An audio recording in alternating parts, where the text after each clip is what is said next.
I don't get kissed? Okay, thanks. No kiss on Twitch. Get out of here. Rude. We're married. People have a problem with it. They can get out of my house. As long as it's not being- Did you just question whether or not we're married? Thank you. Gosh, I hope so.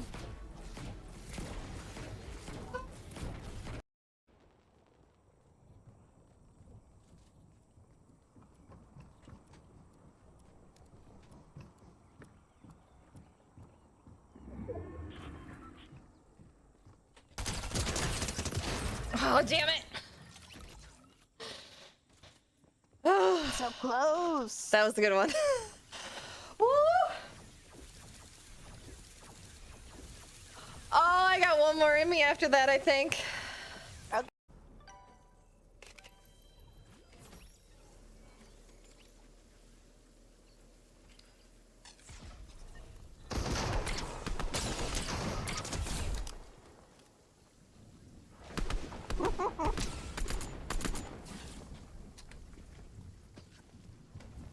Oh, frick.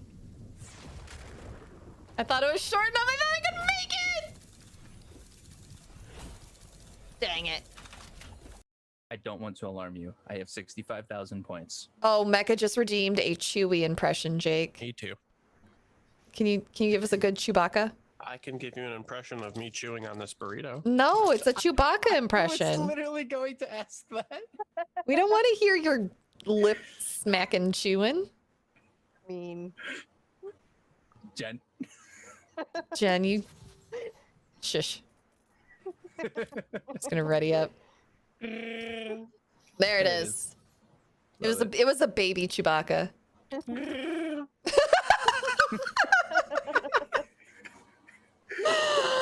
Oh, Jake, I love you so much. Don't piss off Chewbacca, okay? I don't plan on it. He's trying to enjoy a burrito. Okay, well, you enjoy that burrito, and let's do some dropping. Like it's hot. Okay. How's that sound? It's always Father and your doctor. It's just a hug. Look, see, I'm fine. She is going to go let go and just stumble. Jack went, Stubborn "Oh, as God." ever. Let me just take that before it drops, takes the tray away, Yeah. and walks back into the room. She takes the sandwich off the tray and just starts yeah. eating it. Fanner comes with a wheelchair and he places a kiss on the top of your head. All right. Pardon me for a moment. My wig cap is giving me the largest headache. I'm trying to get it off without taking the whole wig off. Oh. I'm just gonna play like this. Okay. Once we land, Anthony will send a sending out to the Lord of the Black Mouth. Other than pens and a few like paper clips, that's about it. Any of the keys look like they open doors inside the house, or do they look like personal keys? Personal keys.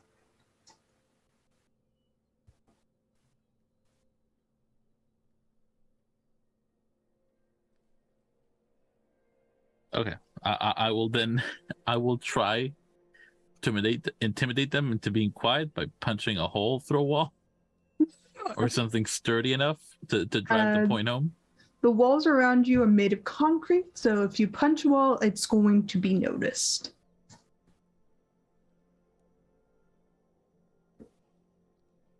You could feed their ID to Croc-a-Dog.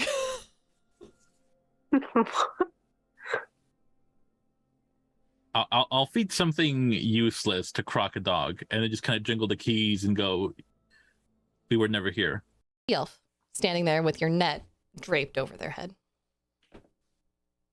Oh. Hey, Looks gorgeous. like I did catch something after all. Oh, hello. Hey, how you doing? What? I'm good. Cool. Here, let me just get that off of you real quick. Rolls up that net, tucks it literally into the quiver on the small of her back, just like impossibly fits into it. And she just sort of turns around. She's like, "So, you from around here?" You could say that. Are you?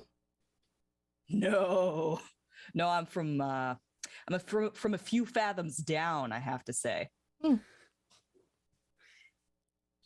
got a permit to be fishing here?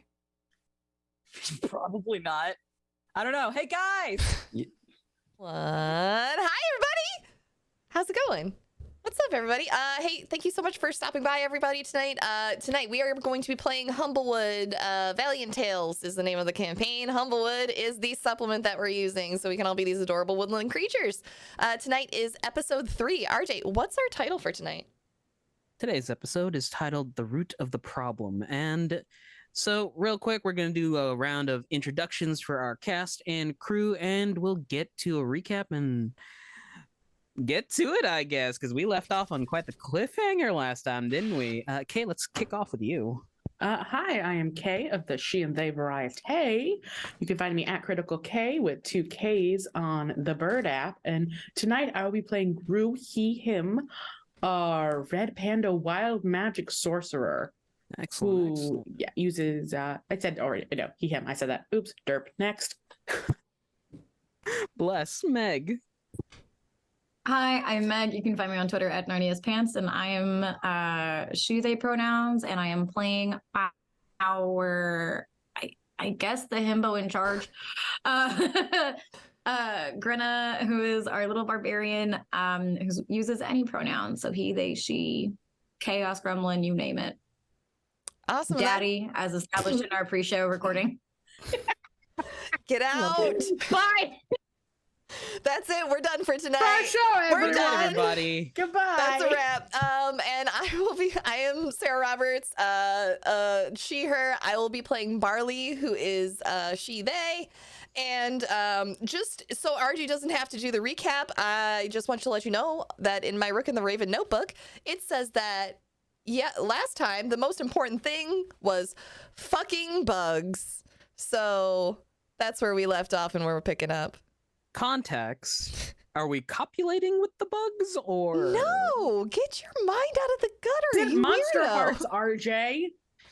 No, you left us on bug monsters, you Bug monsters. monster. Speaking of, hey everybody, I'm your resident monster fucker, RJ. I'll also be DMing this wonderful game. I'm he, him, and everyone in between, and I'll kick this off with a brief recap.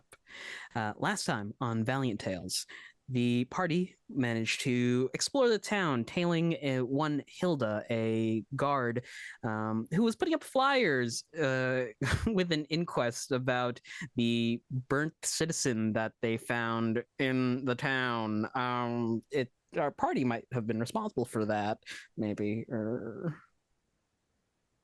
Leading up to an encounter with a Luma named Chirp, from in front of the toadstool where Gregor had commissioned the party to go into the forest and grab some stuff, mostly a list of poisonous plants. What this old Strix needs it for, who knows?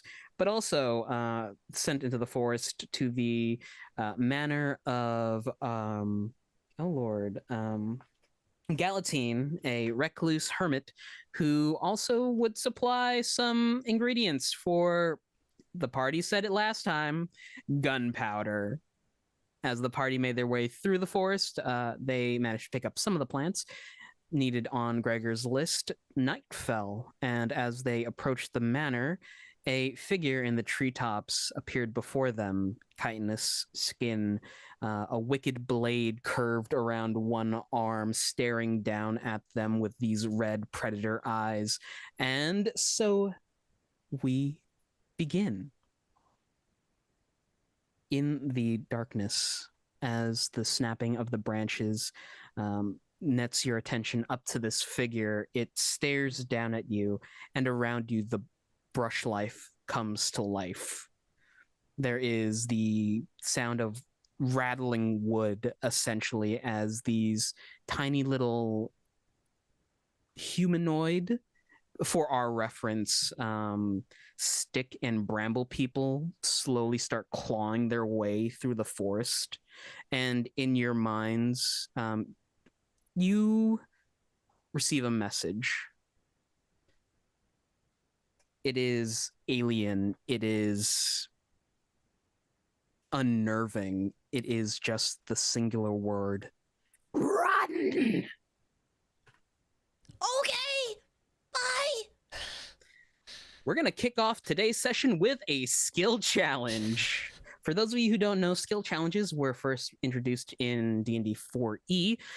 They are essentially set of skill checks that the party needs to make out of failures.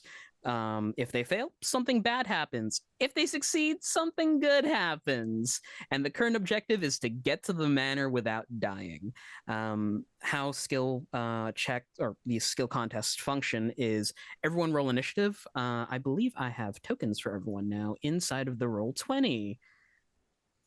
So if you click on that, I'll get the initiative tracker up and explain a bit more.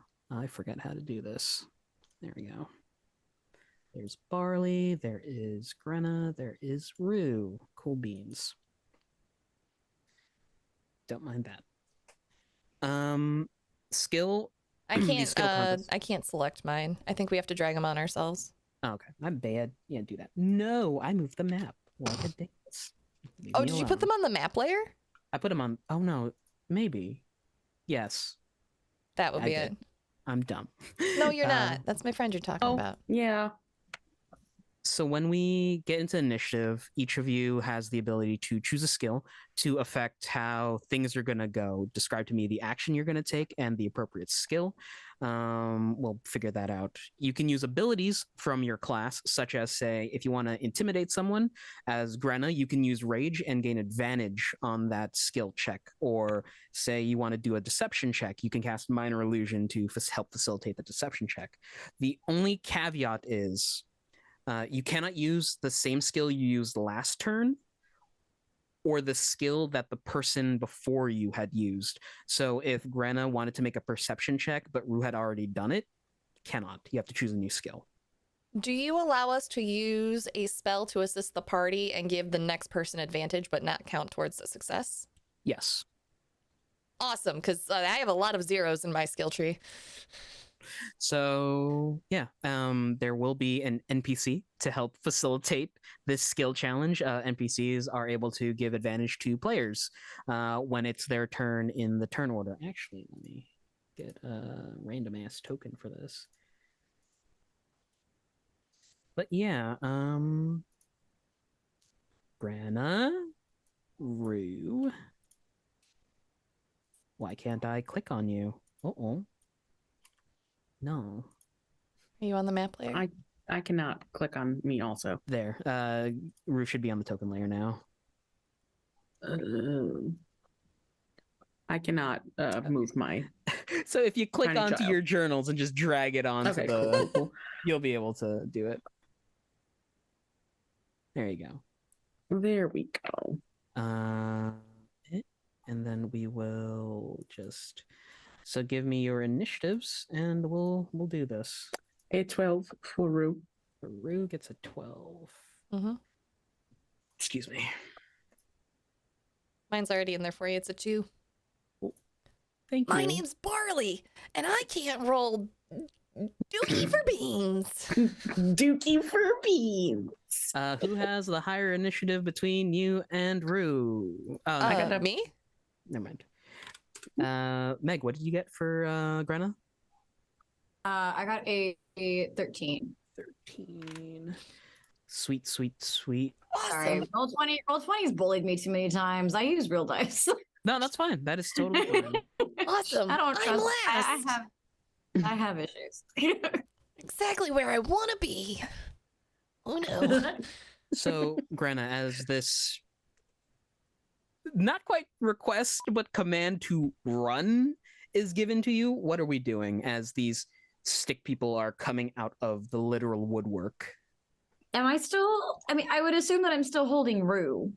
Yes. At this Yeah, point, piggyback. too.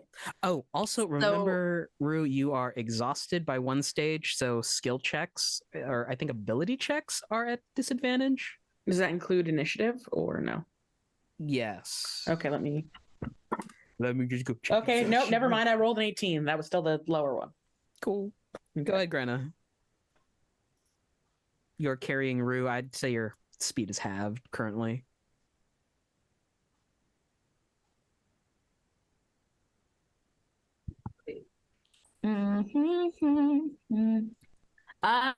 Yeah, I think I'm just gonna run All right. with Rue. So do with that what you will. But I'm gonna run. Yeah.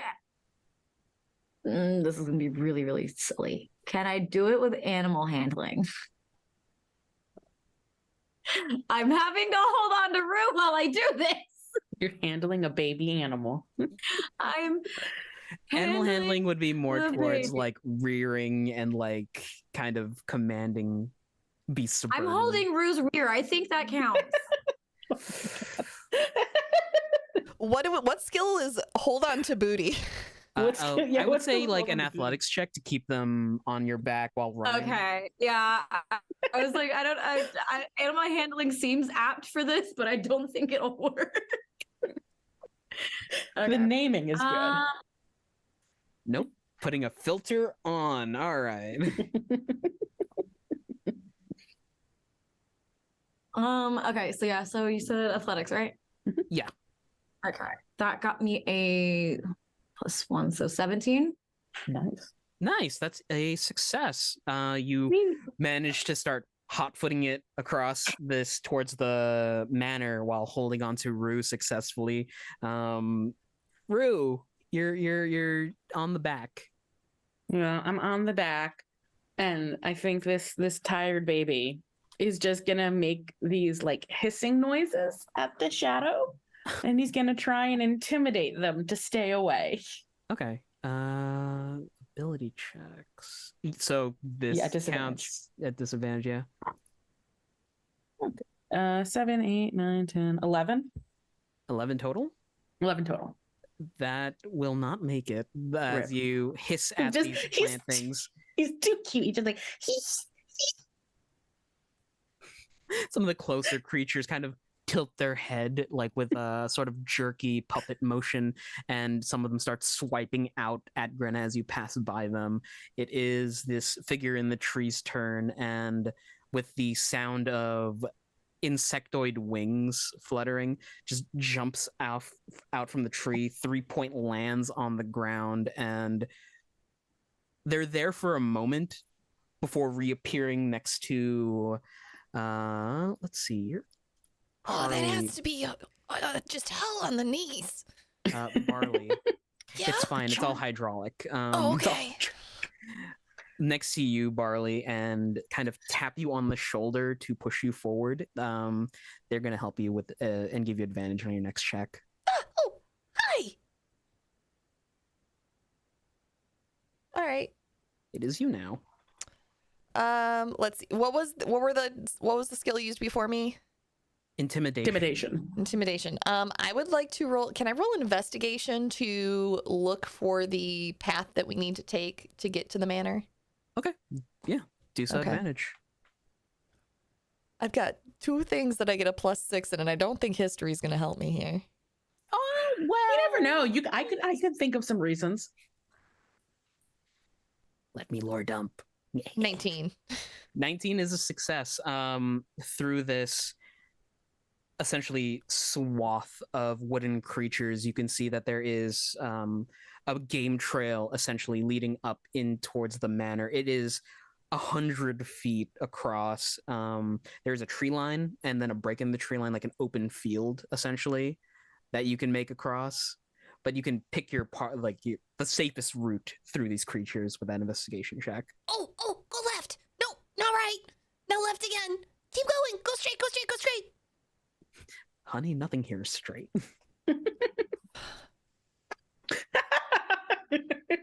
Oh, I'm not muted. I'm sorry. No, you're not. You're not. Good, RJ. I'm feeling punchy. Leave me alone. We stand. Punch me with the monsters, not your words. We have Or both. We have 2 successes and 1 failure. One failure. Brenna, you're up next.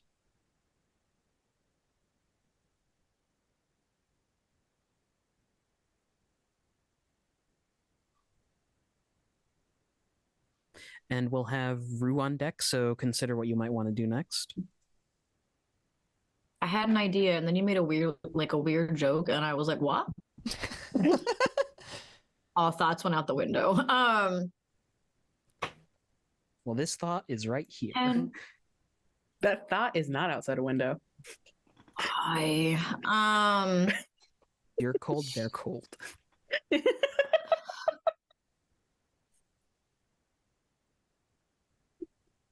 Oh God. I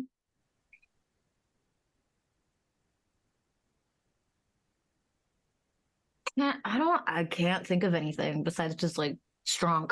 I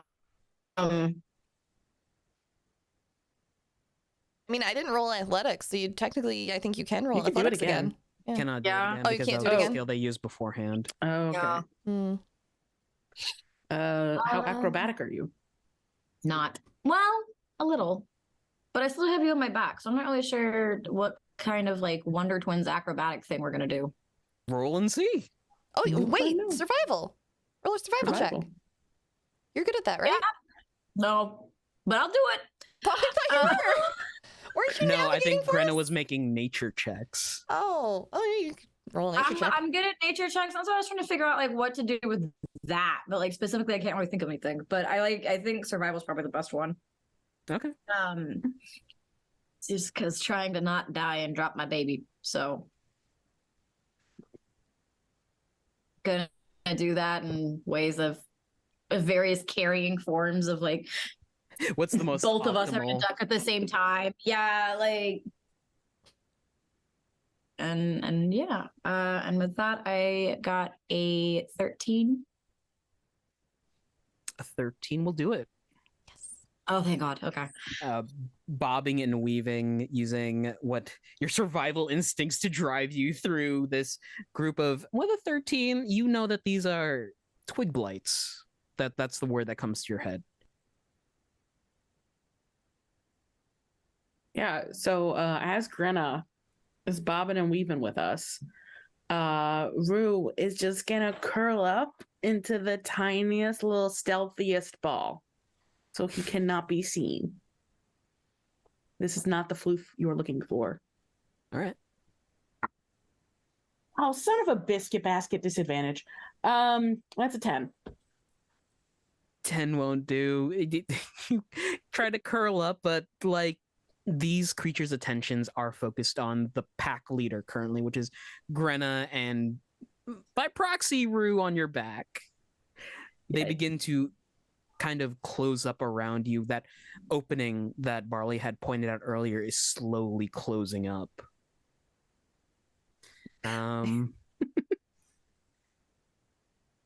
Seeing this, the insectoid that had joined you kind of sprints forward, the blade gleaming, and just slashes through 3 of them to open the path up more. They're going to try and give Yuru advantage, so you'll be rolling flat from now on, or until your next turn. Yeah, at least for next. Right, yeah, this one. Next one.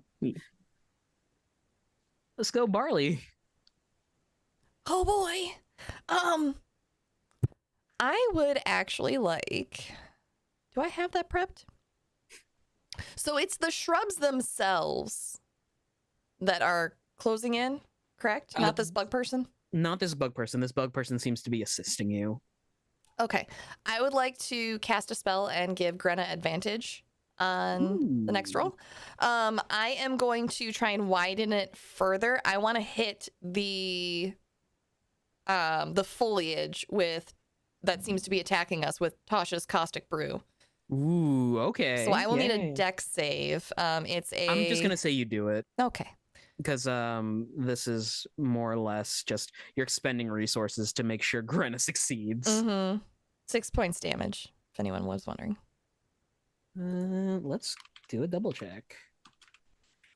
That's poison. Ka-cha, ka-cha. Ka-cha, ka-cha. Actually, I believe Pocket poison. as you cast this spell out, it impacts on a group of them, and they essentially wither to the acid. It seems that this is the damage caused by it is very effective, or at least it was enough acid to melt these wood people. Take that, nature. No. That was Granny. intimidating, right? Still running. Brenna, your next check is with advantage, with Rue on the table next with rolling flat.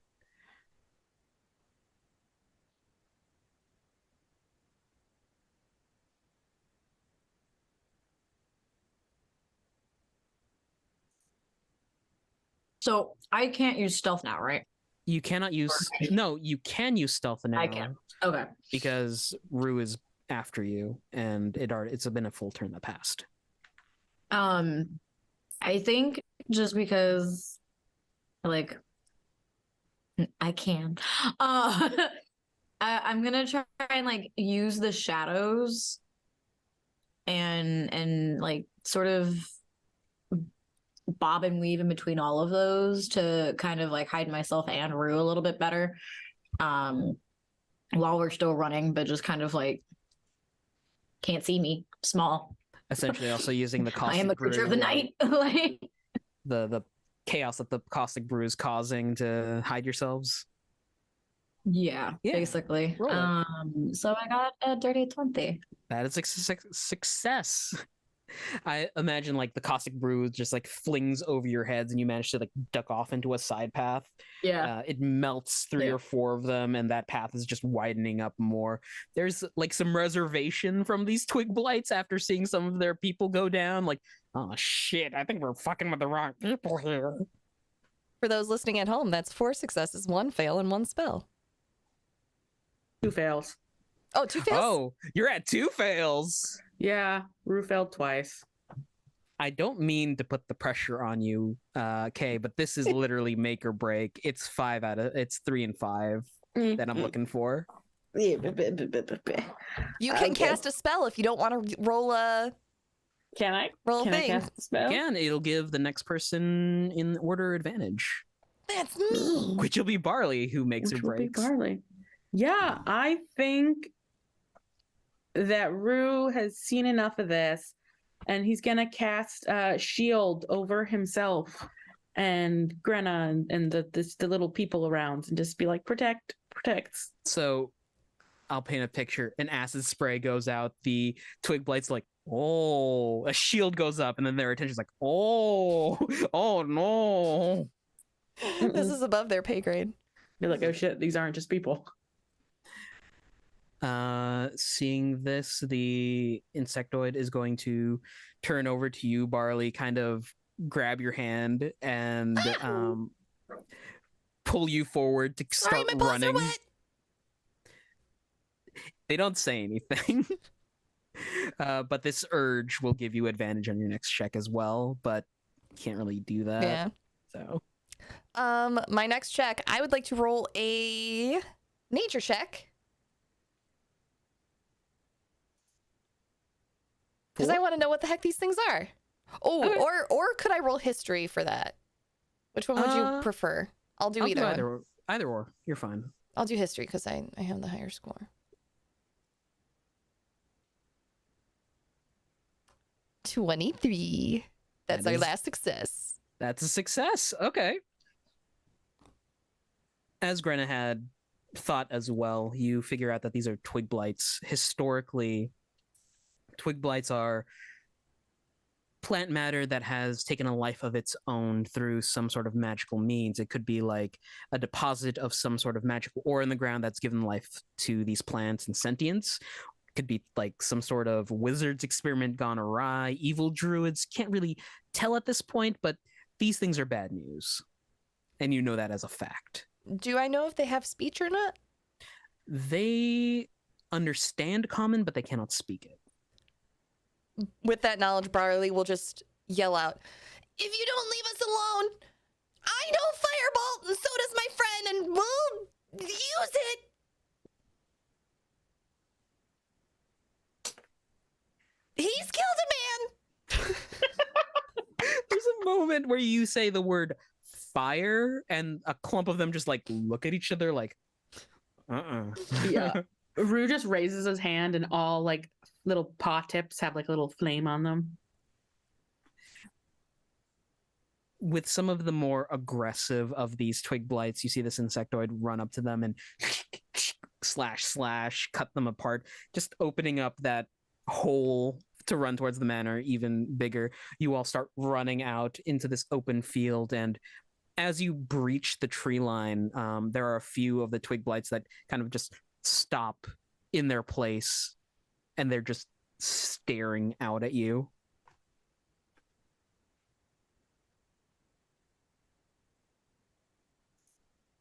Did we win?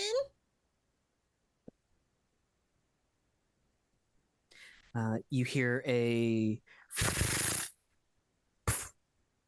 and that figure is standing behind you. They won't make it past the tree line. They don't like coming out of the forest. Oh, okay. Hi, my name's Barley. What's your name? It is a pleasure to meet you, Barley. I wonder, what are you four doing here? Oh, we were sent to get poisonous herbs, and then we also had to go talk to Galentine because Gregor needed some things from them. And we got the herbs, so now we're just looking for Galentine and a Are you manor. Galentine? Are you Galentine? They will turn on the spot and start walking towards the manor. They wave a hand, and the gates open. I think it's Galentine. I do too. Come on. Big yawn.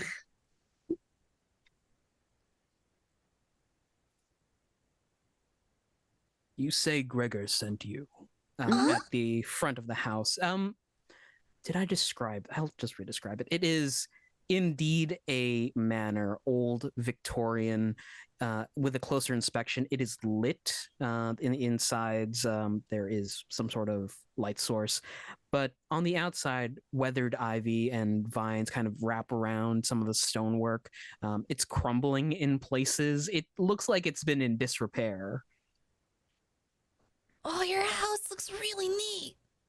It looks like Rue just stops after a minute, realizing maybe they shouldn't finish the sentence.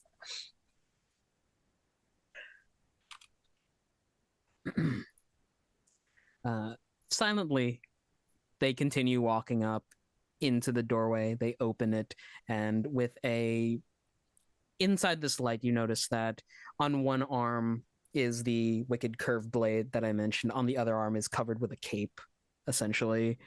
They beckon for the four of you to enter. Barley will go in. Yeah, Rue follows. Yeah, okay. Just making sure. I apologize for surprising you in the forest. It is not often I get visitors. Oh yeah, we heard. Yeah, but also, you don't have to apologize. You were very helpful. Mm-hmm. There's a head nod. Here's some potatoes. Barley will take out her breakfast that she never ate and give it Yeah, to him. that's some of our leftovers. They extend a hand out. They notice that the blade is still attached, and they will grip their hand, and you see it retract into them. That's so cool. That's wild. And No, take the potato. Is this gift given freely? Oh yeah, I never show up empty-handed. Technically, that's my breakfast, but I didn't eat any of it. Also, is that part of your arm, or is it something that you wear that it's a part of? Where'd it go?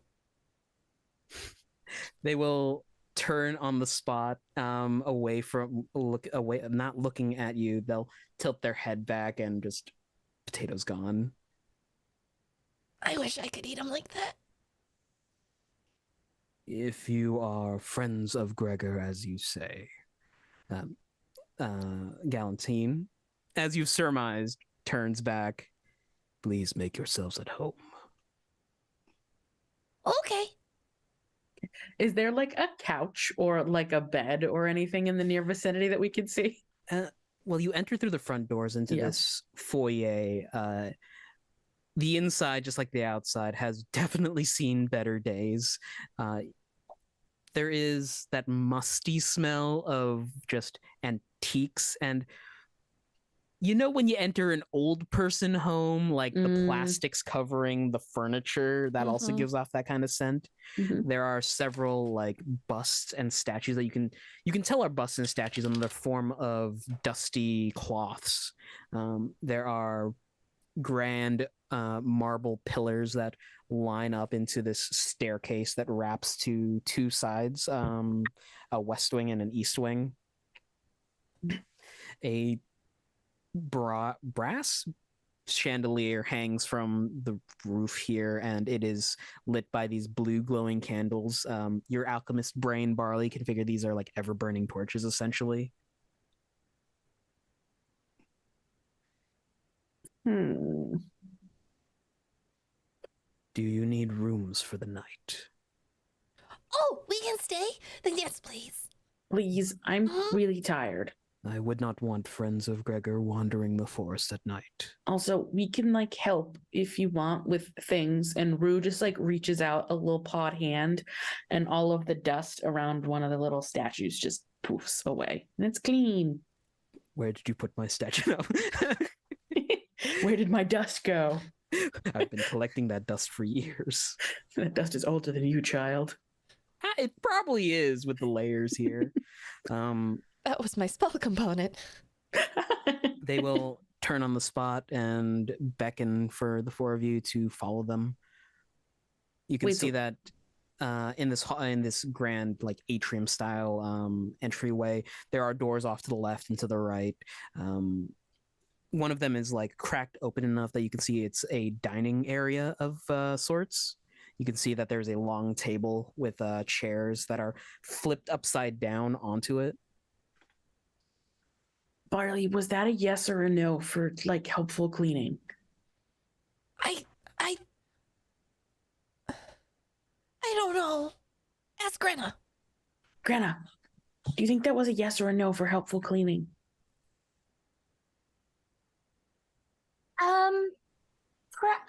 I would just be careful. Some people are really protective of their dust.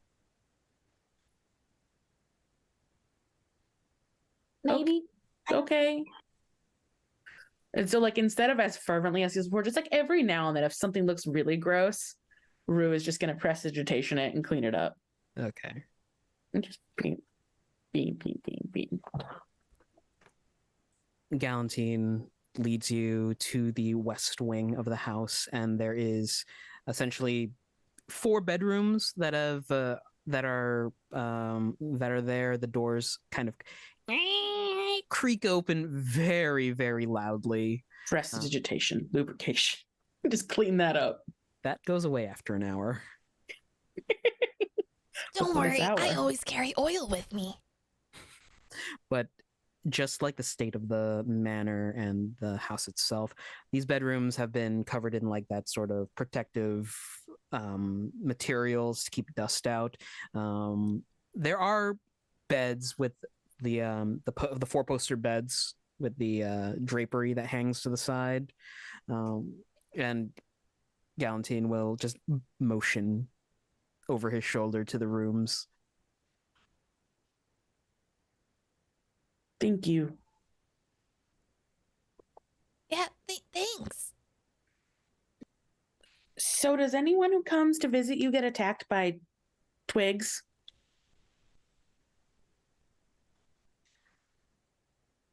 Yes and no. It depends on the time of day I get visitors. Oh, like they only come out at night? They'll nod their heads slowly. In this light, you can see that a closer look at Galantine. It looks like they're wearing a basically full plate armor, but it's a little bit too tight, a little too conformed.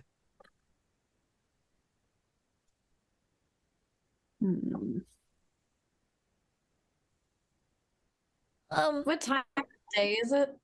It is nighttime. Well, yeah, but like what time?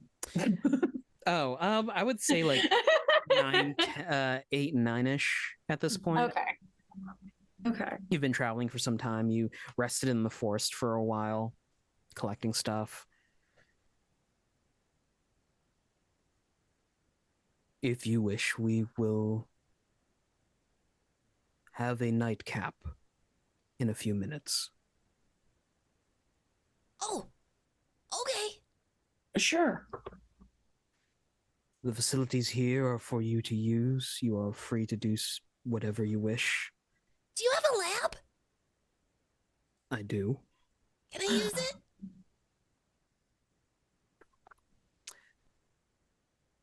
After our chat. Okay. Do you know a lot about magic, sir? You seem wizened. What could only you can assume is a small, tinny chuckle.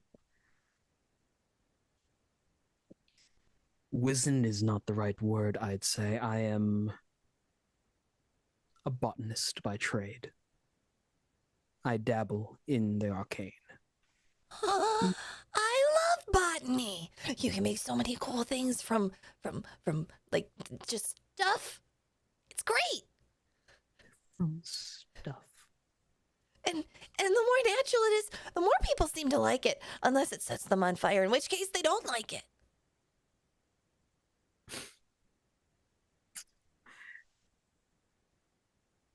Please take a few minutes to rest.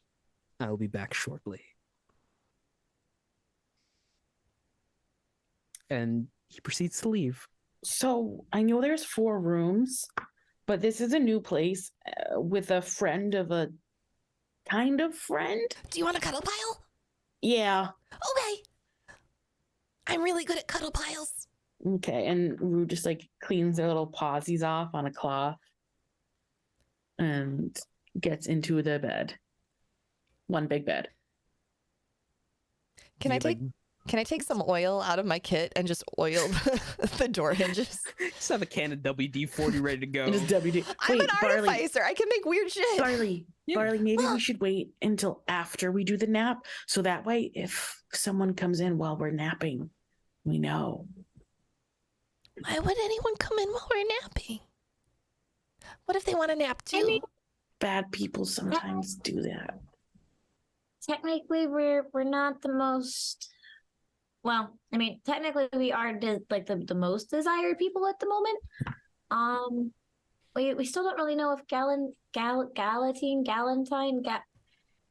them, if they are a good person or not, and like aren't gonna just turn us in. Okay. Because you kind of admitted that you set someone on fire. Oh no, I didn't do it. I said that Rue did it. Yeah.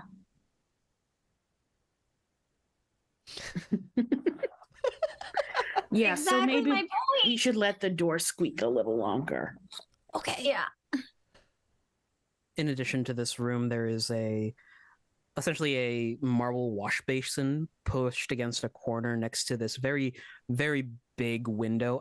Not quite bay, but it's like the full length, like body window that reaches the ceiling. Oh, Rue is so into that basin. There's like curtains that are draped around, and you can look out into a courtyard essentially. Something that catches your eye, Barley, that next to the door there is a piece of copper tubing that shoots up into the ceiling, and at the other end it like curves slightly into this opening that has a seal on it.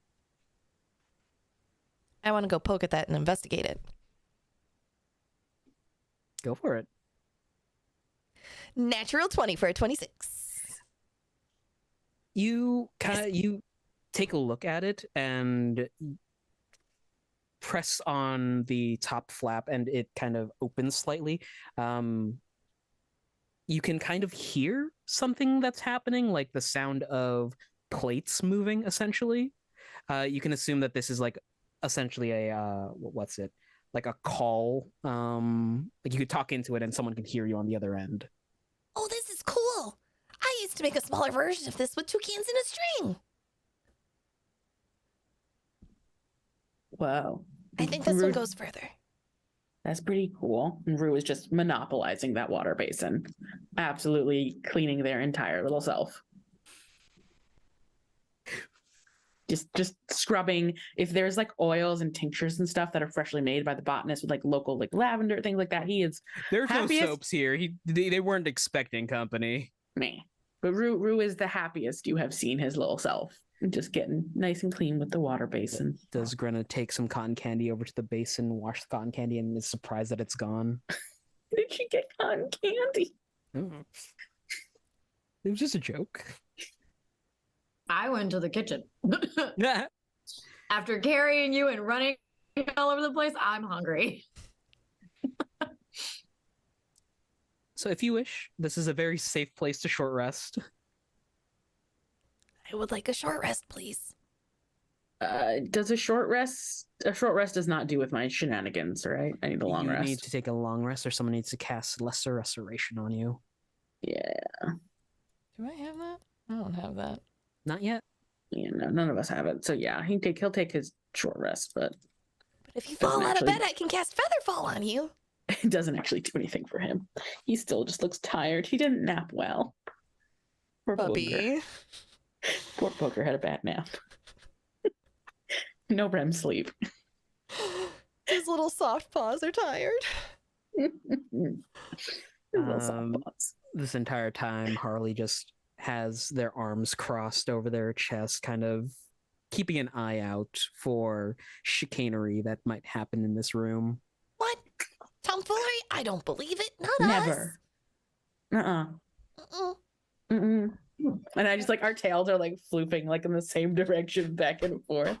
Harley gives you that side eye, like, yeah, sure, all right. But yeah, you short rest. About 30 minutes to an hour go by, and then you just hear a heavy knock at your door, just a poof, poof, poof. I will zip over and answer it. You open the door. That armored person is standing in front of you. There is a silvered tray in their hands, a bottle of dark liquid on it, and several cups. May I enter? Huh? Why are you still in your armor? Are you expecting attack? Dear child, this is not armor. They Oh. will take a step into the room, kind of look around, put the tray down on a small table, and begin to pour drinks.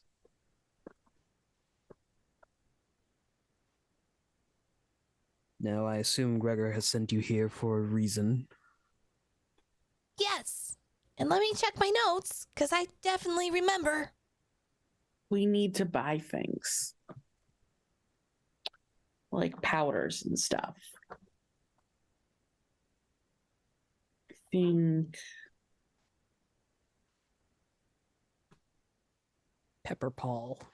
Pepper Paul, It's saltpeter. saltpeter. He said he had the sulfur stuff, the smelly thing. Yeah, saltpeter and pepper pot.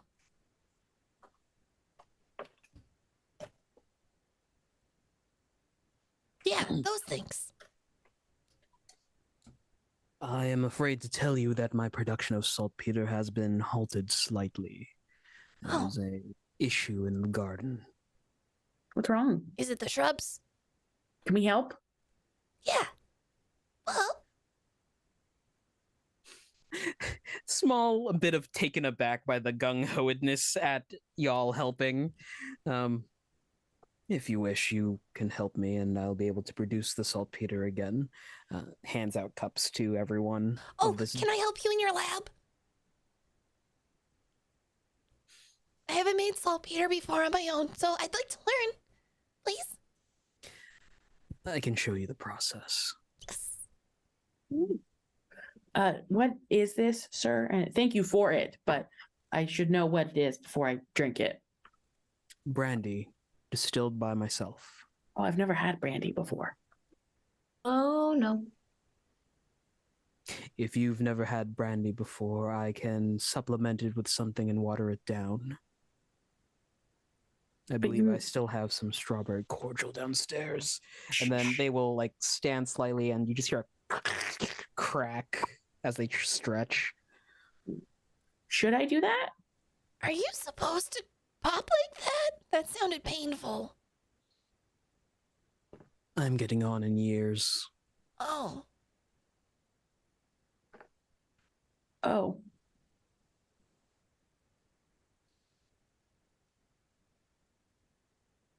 Would this do I have permission to touch? He like walks over to him. What are you touching? You're back. I prefer you not. Oh, okay. I was just gonna help, but okay. I appreciate it.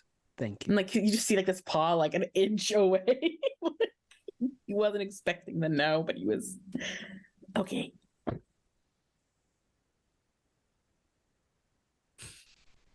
Just silence fills the room. So magic. Do you know a lot about magic? You said you know some. Yes, I've studied a bit. I'm not quite versed in the arcane as some of my colleagues. Okay. I deal more with the alchemical, with the plants, and a bit of the blade. Oh yeah, that blade was really cool. Mm-hmm. Right. There is a problem in my garden, and I have not been strong enough to contest it. I could use your help, and with the restoration, I will offer you some saltpeter and a place to stay for the night, as hospitality demands.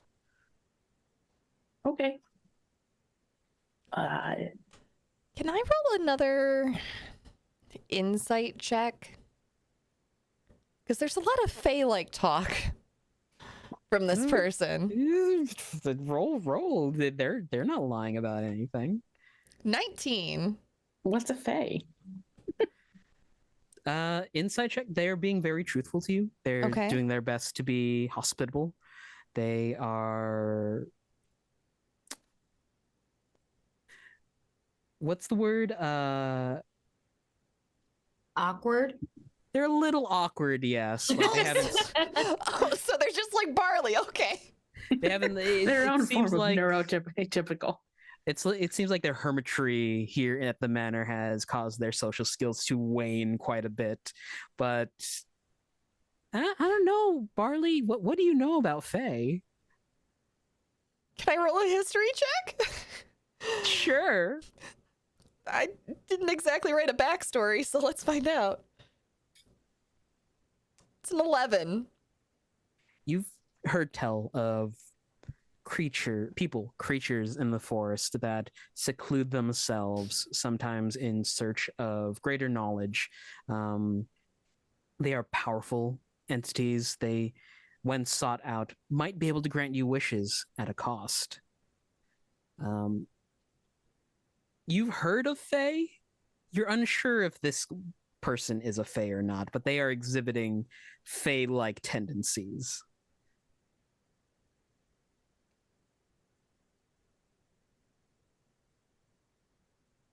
I do one too.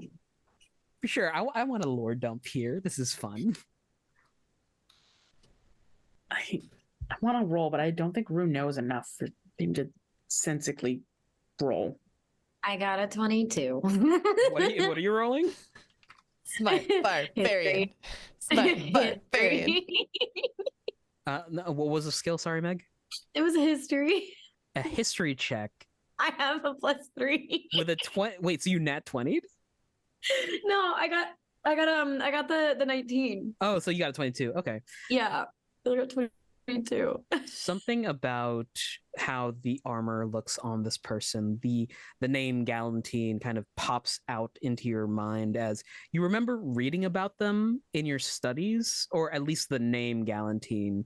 The name has a meaning, like most flowers and language. It translates in your brain as undefeated under the sun. A weed. Okay.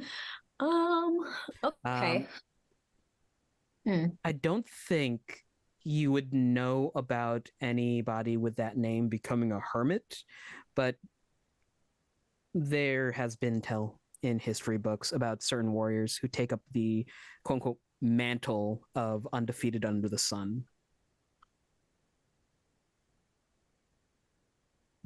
You said of the blade earlier, right? Just the very unnerving head turn towards you. Just the squeak. The eyes, like looking closer, the red in the eyes have disappeared completely. The entire full face of the helmet is sealed. You don't know how they're seeing.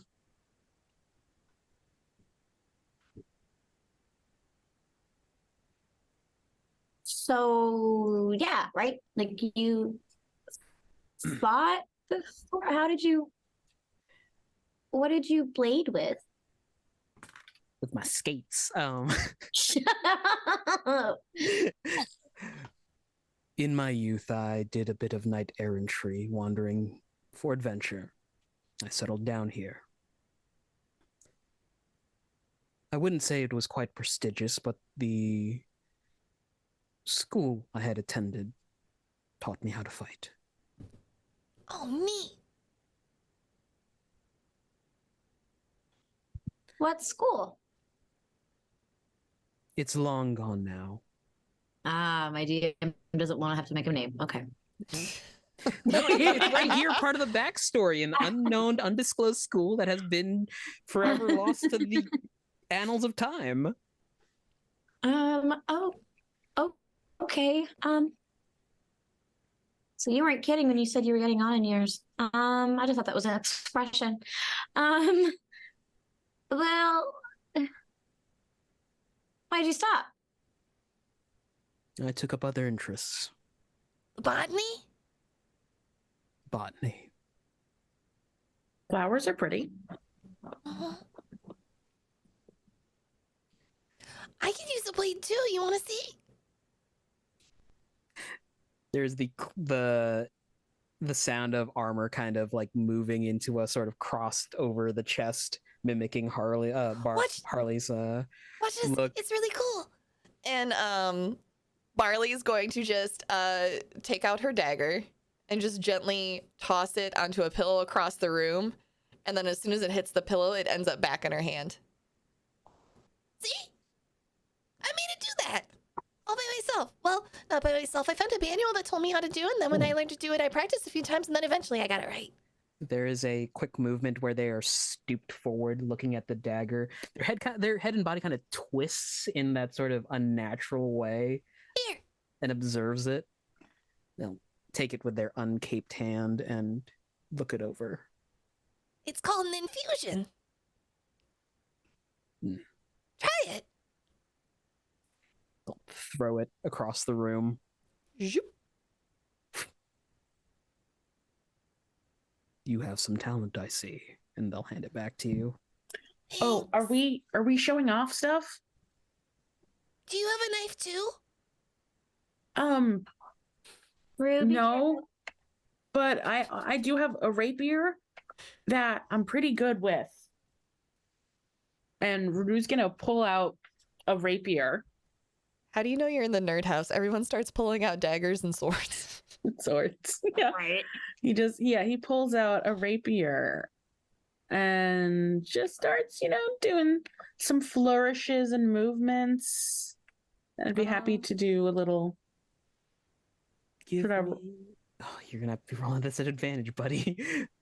Oh shit, he's doing a disadvantage. Oh, this poor sleepy boy. Poor sleepy boy. Yeah, give me like a performance check. Performance. Okay. I don't do pointy weapons, but I have a really pretty staff. Dang you, disadvantage 14. But still good enough. There's flash, flurry, even though you're tired and begraggled, you manage to keep the proper form that your teachers had taught you for fencing. Thrust, parry. Mm-hmm. Grenna, you raise up your staff and they'll look it over as well. There's a head nod of approval, seeing like the notches and bumps along your staff. Like, this is a well-used staff, right? We may take care of the problem in the morning. It seems that some of you are lacking in energy. Well, thank you for the brandy. I think Rue goes to take a sip. Yeah, I'll also like just. Rue's gonna fall asleep. Yeah, that's yeah. Yeah. Rue's gonna fall asleep. That's what happens. Rue like takes 2 sips of brandy and then just falls asleep. Actually, let me do a quick. How hospitable? He's very okay. Cool. It's with the mead and the ale of the port town. There's this bite to it as it's going down. It's kind of acrid, tastes acidic almost in nature. Before you get that buzz, but this brandy that you're tasting, it's very smooth. You can taste like chestnut and oak hints. Essentially, it's been aged in some sort of barrel. Oh, this tastes like chestnuts. I like chestnuts. And then he takes a bigger sip.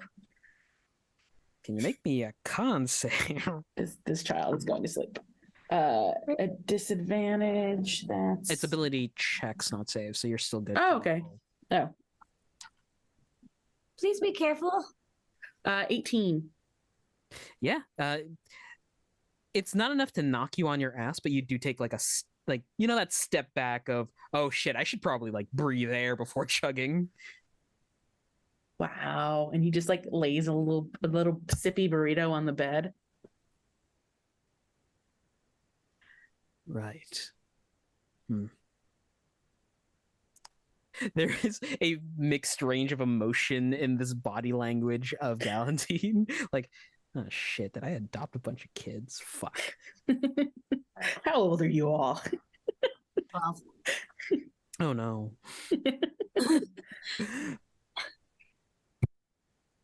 Is saltpeter the only reason you're here? Pepper. Pepper. Pepper power. Why didn't he send you towards the general store for pepper? No, pepper power, a different thing. It's pepper something. I was joking about the pepper Paul. Oh. Because saltpeter, pepper Paul. Pepper Paul. God damn it. I didn't get that. I was not raised with your Christian I was mythos. like, I don't remember that being in gunpowder. Pepper Paul, sort of Peter. I get And that. before the cock crows thrice, you will deny me 3 times. I'm triggered. That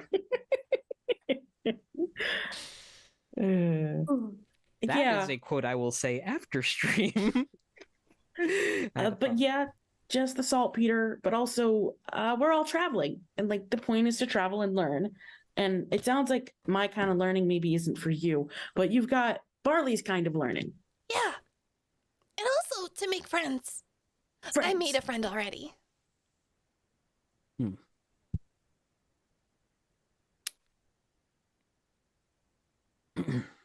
Well, if that is all for tonight, excuse me.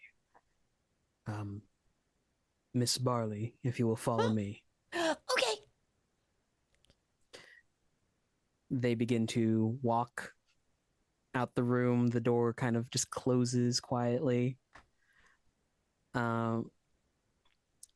Galantine takes you to the east wing through a door, and you can see that it's essentially a combination of library and laboratory. There are beakers, vials on a table, Bunsen burners that seem like they've been well used. There are small barrels pushed against the corners, and he will just motion if you wish to use my lab.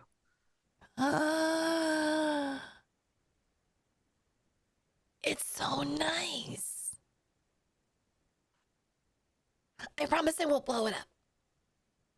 I will keep you to that. Okay. Barley is immediately going to get to work. She's gonna try and craft some health potions. Sure. Let's see. Roll me that d20 and we'll see if you actually make those health potions. It's a d20 plus my proficiency, right? To roll my tools? Yes. Okay. But as you're doing this, Galantina will give you a small bow and leaves you to do your work. That's a dirty 20. Yeah, you can make I'll say you make a minor health potion. Okay. Using the ingredients that are here and basically your own skills.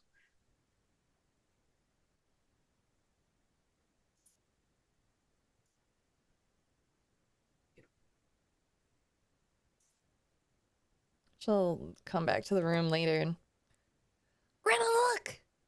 I made a health potion. Oh, hey, look at you. You want it? Sure. Okay. We was just Just, out like a light. Yeah, like, just go put on the table and come to bed. Okay. Literally like bounds into bed and then curls up. Instantly asleep. No, just all the tails curling. The little Everyone's puddle. cuddled. The blankets are cleaned from presentation. I've decided that Barley goes from like 100 to 0 in like a matter of seconds when going to bed. That sugar crash, essentially. It should. Be nice. Couldn't be me. Brain's turning off now. Good night. Dreams. What dreams are made of? Yeah, but all of you can take a long rest here. Woo! Recover any expended whatnots and what have yous. And we'll quickly go into the morning before break. The sun hits the three of you from the bed because the window had not been drawn fully shut. It is not quite early morning, more around 8 or 9-ish. Is that right? Yeah. And from where you are laying, you can hear that there is just the clink, clink, clink of boots in the hallway. As soon as the sun comes up, Barley sits straight up. Oh, good morning, everybody. Are you ready? You? I think Rue just absolutely shoves their face in Grenna's tummy to hide the light. Oh, Greta just like tries to push Barley back into the bed. no, Like, no, I can't. It's time to get up. Wait, no, I need to get up. The sun's up. It's time to get up. Really, no. Normally, yes, but brandy and tired. But breakfast, potatoes.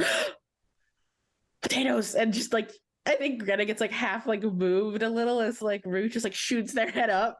It's like I potatoes. just throw across the bed. You just like yeeted me off of you. Yeah. Potatoes, and Rue just like hangs off the bed, plops down.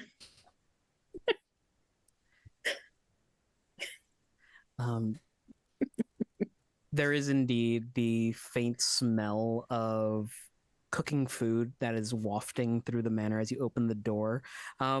When you make it to the foyer, you can see that there is a streak of blood that leads from the door and then curves off into the kitchen area. Someone went hunting. Come on, there might be bacon. Oh.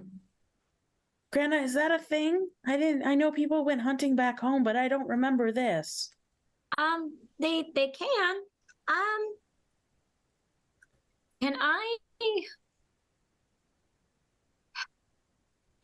think Grenna is gonna try and go down and look at the blood trail and figure out the scent of it. Sure.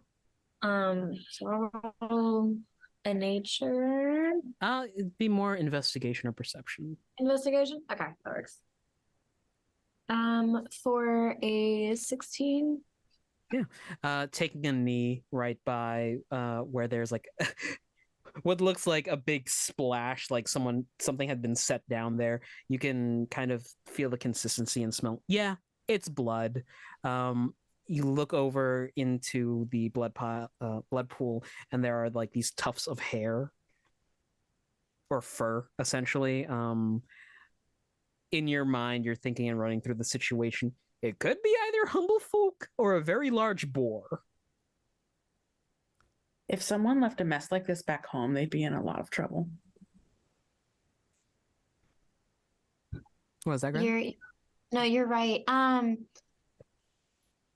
Well, I'm hungry. Then, worst comes to worst, at least Barley can do magic, and so can you. I can punch things. I think you'll be okay. Oh, yeah, let's go eat. It looks kind of like boar, but you never know. Oh, bacon. Yeah. Okay. You open the door to the dining area. The seats have been put down. The table has been set. There are 4 places essentially for each one of you, and there are parallel to each other, so no one's sitting like at the head or the head of either of the sides of the table. You see Galantine kind of round the corner with that silver tray again, several plates of breakfast goods on it. They are wearing an apron that reads "Alka Kiss the Cook." Good morning.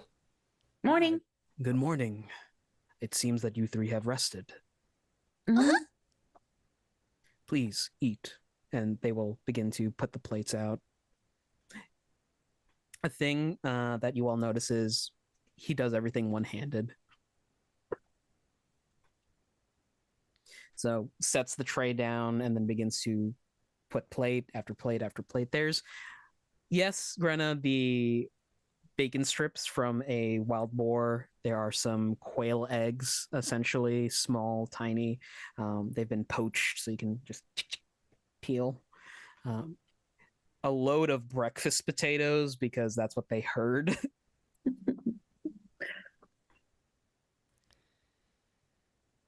It's really yummy, thank you. Can I ask you a question? You may. Are you a righty or a lefty? I am Galantine. No, like which hand do you use for everything? Like, do you write with your right hand or your left hand?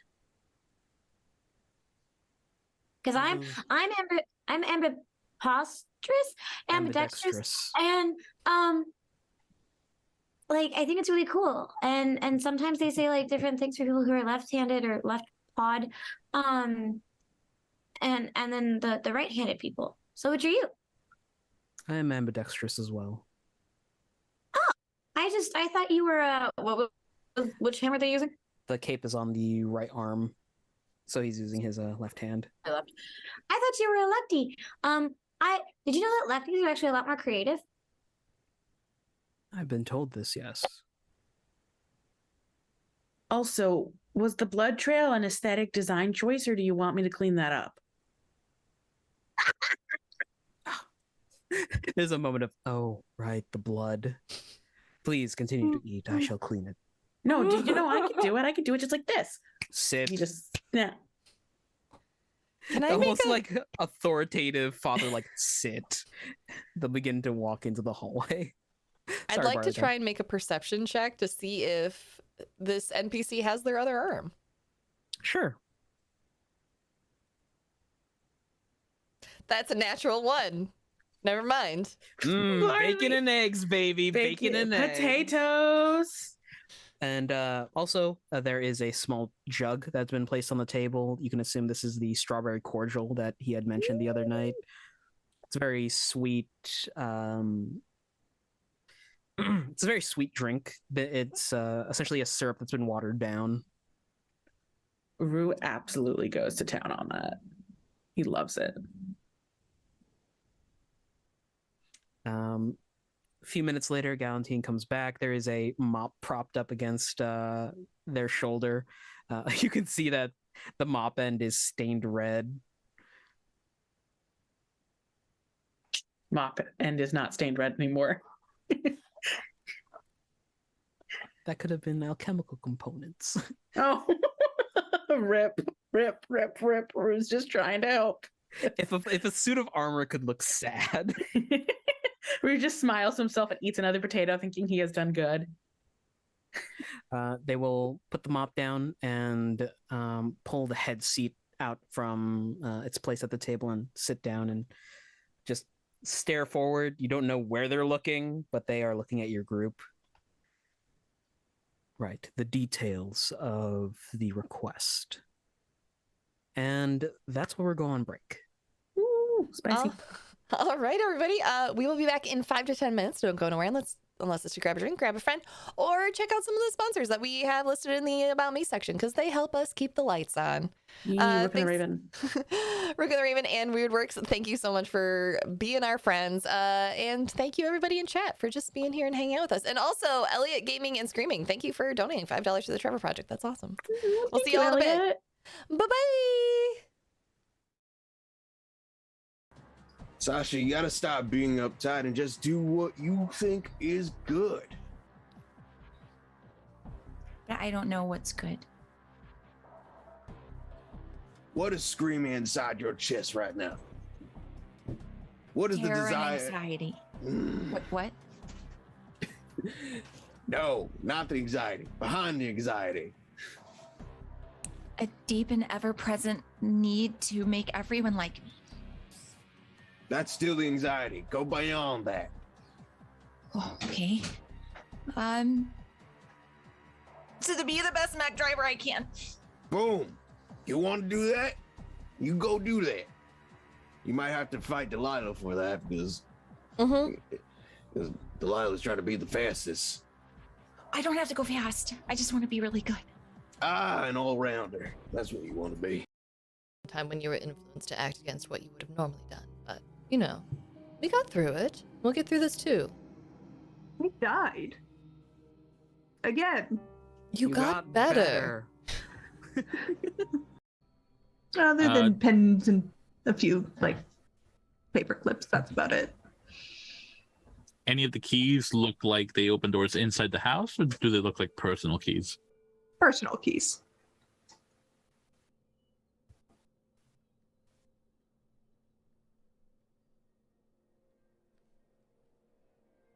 Okay, I will try to intimidate them into being quiet by punching a hole through a wall or something sturdy enough to drive the point home.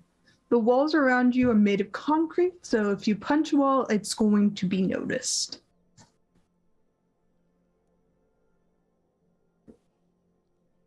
You could feed their ID to Crocodile.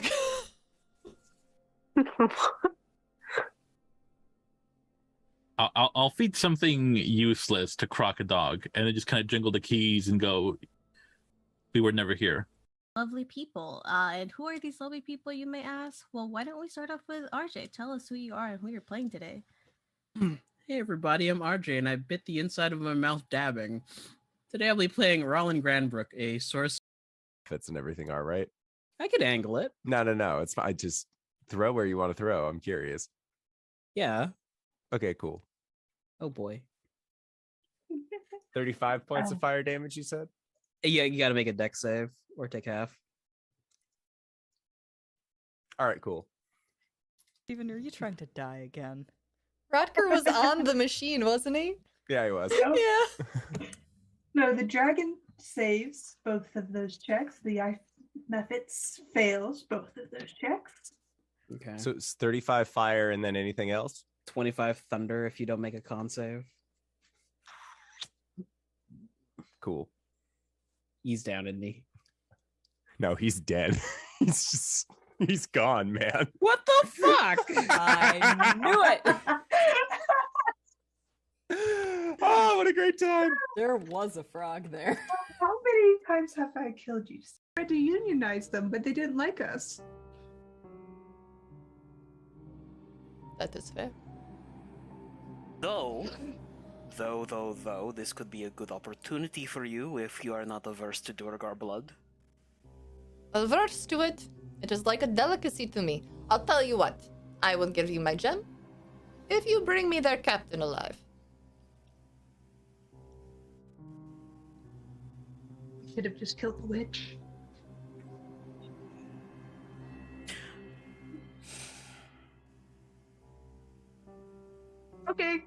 we're gonna go deal with This the is the witch. what maybe we should discuss it.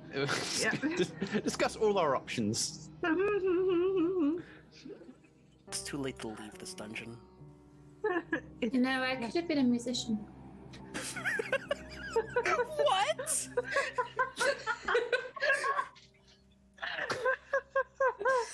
Elf standing there with your net draped over their head. Oh. Hey, Looks like gorgeous. I did catch something after all. Oh, hello. Hey, how you doing? What? I'm good. Cool. Here, let me just get that off of you real quick.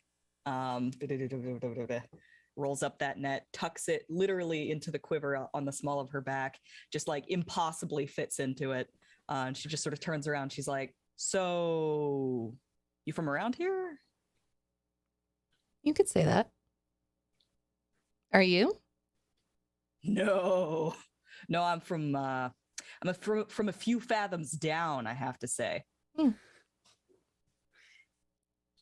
got a permit to be fishing here? Probably not. I don't know. Hey guys, have we got a permit? No. What's the permit? I mean, come on, elf. You know, as an elf, long-lived. It just, after a while, you're just kind of done with the numbers, you know? I'm 46. Oh. You let you go adventuring. You have a kid already? I'm an adult. This whole Technically. thing is a new development for him. Being an adult is a new development? Yep. Mr. Silverhorn, in elf years, you are a child. Yep. I have 90-something years to go before I'm an adult again. I am so confused. I'm gonna go get a snack, y'all. You just enjoy your conversation. Lady, it was nice meeting you. Enjoy the rest of your day. I look forward to having a chat with you. To be honest, so far they sound cool. They're intelligent.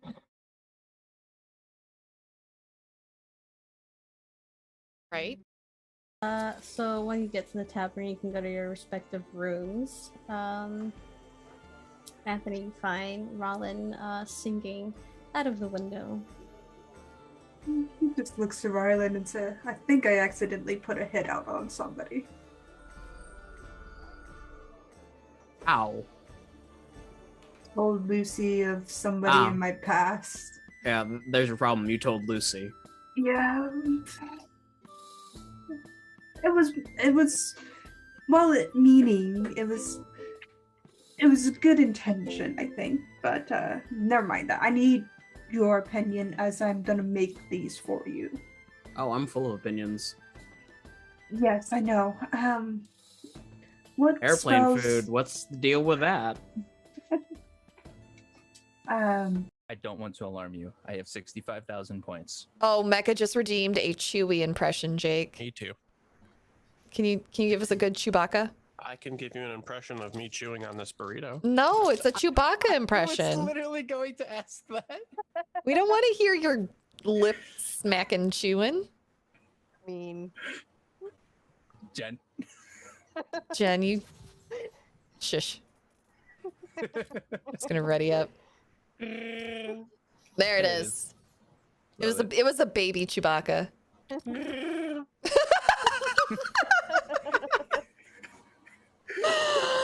Oh, Jake, I love you so much.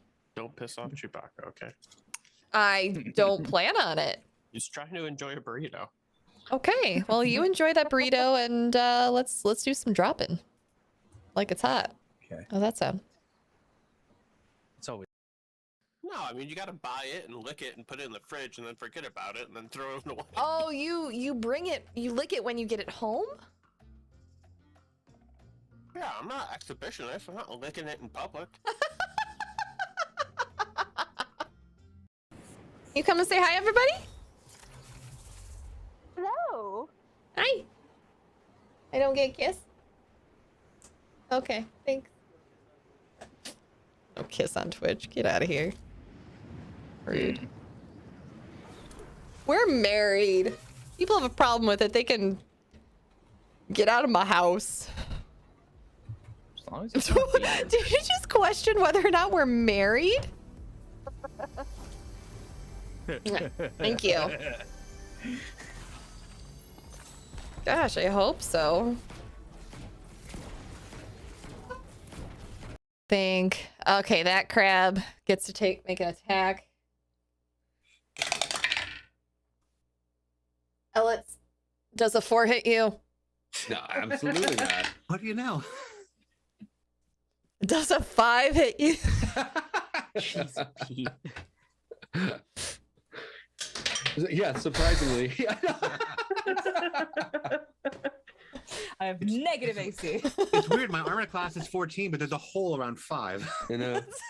This is like golf, right? I want the lowest number possible. Here we go. Chryscon asks, do you have any lucky charms or rituals before a game? I like to put all my dice in my mouth and then swish them around and then spit them out into a dice tray. Oh! If any of them roll 20, then they get to play in the game. Why? I don't know. I thought of the most chaotic thing. I don't actually do that. I think we just helped someone rob a place, but they robbed us. I don't know. Firebolt. Yeah. In the name of justice. Roll to hit. Oh, spicy. That's way too spicy. What are you doing, child? That is a 23. Yeah, that definitely hits. Roll damage. That is 6 points of fire damage. Stop. Checking my notes. Checking my notes. How much HP does a commoner have? Look, guys, my first murder. My soft bars aren't soft anymore. How much damage? 6. Okay. Okay. It's us in 2.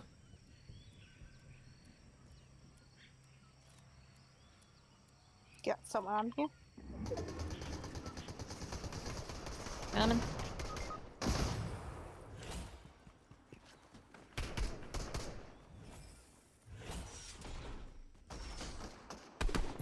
Got him. Nice.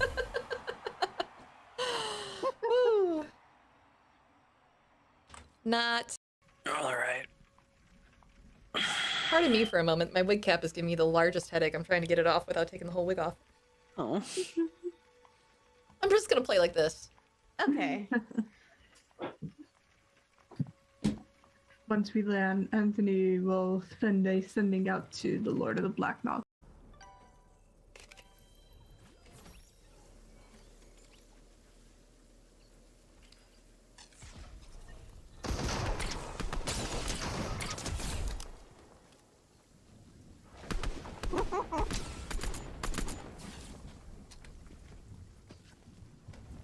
Oh, frick.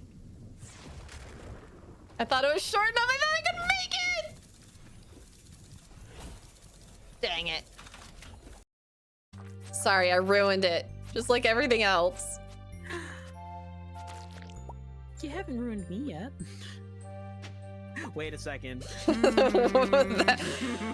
Phrasing? Phrasing. You ever just say something and then realize? No, but I know you do all the time. Gosh, I can't wait to go back and clip.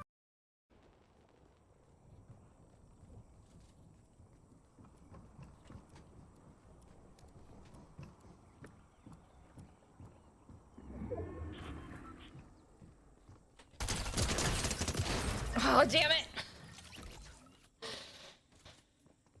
So close. That was a good one. Woo! Oh, I got one more in me after that, I think. 21? Pardon, you're a dwarf, right? Yes. Most of the stuff would fit you. Some of it's from manufacturers that you yourself enjoy purchasing from. Huh.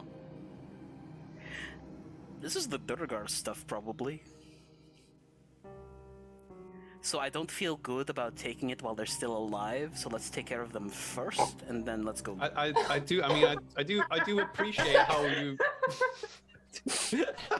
I feel like something Sarah, just broke. no! I feel like something just broke. I don't know why, but I feel like something somewhere just broke. Sarah, no! Carry on while I clean the coffee off my chin.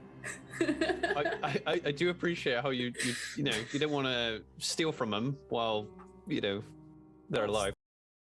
Father and your doctor. It's just a hug. Look, see, I'm fine. And she is going to go let go and just stumble. Jack, Stubborn like, as ever. Let me just take that before it drops. Takes the tray away Yeah. and walks back into the room. She takes the sandwich off the tray and just starts eating it.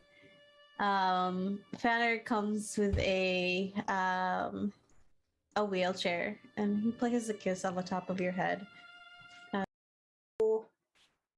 If you're the ones summoned into the village, what have you heard? Absolutely nothing. I heard it's raining. Herd of cows. Some of them have chocolate milk. Chocolate added into the milk. No, the cow. The brown cows Yeah. is where you get the chocolate milk from. The kinky cows are where you get whipped cream from.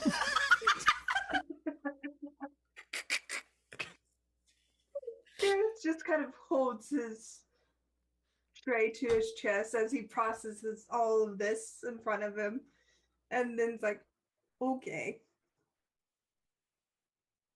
Yeah, so it's raining, brown cows have chocolate milk, and get whipped cream from kinky ones. Got it. But he kind of lays. Oh, can you set that over there? We have another one. I don't know if we'll get to both tonight, but we also have this one. Sasha, you gotta stop being uptight and just do what you think is good. I don't know what's good. What is screaming inside your chest right now? What is Terror the desire? and anxiety. What? No, not the anxiety. Behind the anxiety. A deep and ever-present need to make everyone like me. That's still the anxiety. Go beyond that. Oh, okay. So to be the best Mac driver I can. Boom. You want to do that? Hey everybody, we are back. Thank you so much for hanging out with us. There's so much shenanigans that you don't even get to see. That being said, if you would like some after show shenanigans, you can join us over on the Patreon at patreon.com/the Hype Goblin. There I post the adventures I write. We post homebrew items written both by myself and RJ. Some that are created with the community when I do community world building days. Those streams are Patreon and Twitch subscriber only. What else do we do? We created a whole boss monster. It was a candy cane hydra. So if you want to fight a candy cane hydra in your game for Christmas, you can go there. You can get the adventure. You can get the candy cane hydra, and you can get Frosty the Snowman, who is a very grumpy snowman in that adventure. Yeah, we got that. We got Discord. If you want to join that after joining Patreon, you get the link exclusively through Patreon or through subscribing to this channel. That being said, everything that comes to this channel, I donate my Twitch income to the trevorproject.org. That's why some of you who are new here are going to be seeing that donate to the Trevor Project. Don't give your money to Jeff Bezos, give it to the Trevor Project. And also, if you want to support the show, Patreon is a great way to do that. We have several tiers. Some are high, some are low, some are in between. But they all get you a bunch of really cool things provided by me and the folks who help me run this channel. And if you don't want to do any of that, but you want to pick up some presents for someone in your life who really loves TTRPGs, consider checking out Rook and the Raven notebooks. I am currently using my notebook to do double duty for 2 campaigns. It's covering my notes for both this campaign and for our ongoing Nexus Adventures campaign. I originally used it in our Wild Beyond the Witchlight campaign over on Indoor Adventures channel. And as someone who is chronically unorganized, because I have the AD of HDs in high definition 4K. This is honestly the only way that I want to take notes now, and I actually stay organized session to session, and I can't recommend them enough, honestly. It's a wonderful company run by wonderful people, and we're very thankful they support us and that we support them. If you would like a cool supplement, we also have a code. Oh, you can use code Hype Goblin if you go over there, by the way. It's also in the About Me section. Also, if you want to go check out Weirdworks, they are another really wonderful company who does some beautiful artwork that's all D&D themed, and they have turned that artwork into a TTRPG themed tarot deck. And we most recently saw it used in-game in our Nexus Adventures campaign this week. And we're using the subclass that's in it to create one of our current NPCs that we've been interacting with. And it will be showing up again in a different context as well. But you basically get 3 different supplements and a subclass when you purchase that tarot card deck. And I highly recommend checking it out. That's it for my spiel. Y'all are fantastic. RJ, take it away. Hello, welcome back. We are having breakfast at Tiffany's. At I thought we were at Galantines. Yeah. Right, we're having breakfast at Galantines. They have essentially sat down at the head of the table and is looking at the party as you eat. And we left off with so about the gardening. Yeah, I'm really good at digging holes. Not quite that. Well, we might need to dig a hole afterwards, but there is a creature who has taken up residence within my garden, making it hard for me to produce the plants necessary for my alchemical pursuits. Okay. What kind of creature is it? There's a moment where they tilt their head to the side like a quirk as they're thinking. That's I a might thinking have face. I might have known this creature once, but its name escapes me. Is it a bush again? Something like that, yes. It hungers. I've lost many animal to it. Oh.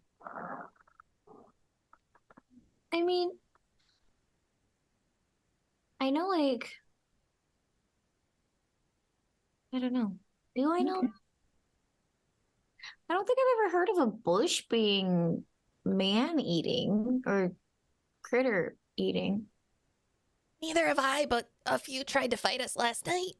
Yeah, the twigs. Oh, right. Is it the same? Branches? Is it the same thing? Maybe in the same class of creatures, but this one is far larger than the ones you have dealt with in the forest. Well, we can handle it. I know we can. Uh-huh. I shall also be along to assist. Cool. Once you have finished, prepare yourselves. Meet me in the foyer. Scarf. Shoves all the potatoes. He's just going to dust his little self off and tie up his little cape. To adventure. To adventure. Yeah. Grana to adventure. To adventure. Just down the hallway to Gal. Gal is standing in the middle of the foyer, waiting patiently. As you approach, they will look you over, give a head nod of approval.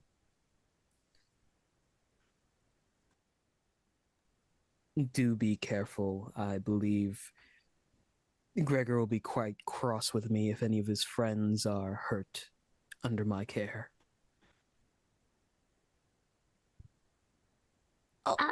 No promises, but we'll do our best. Yeah.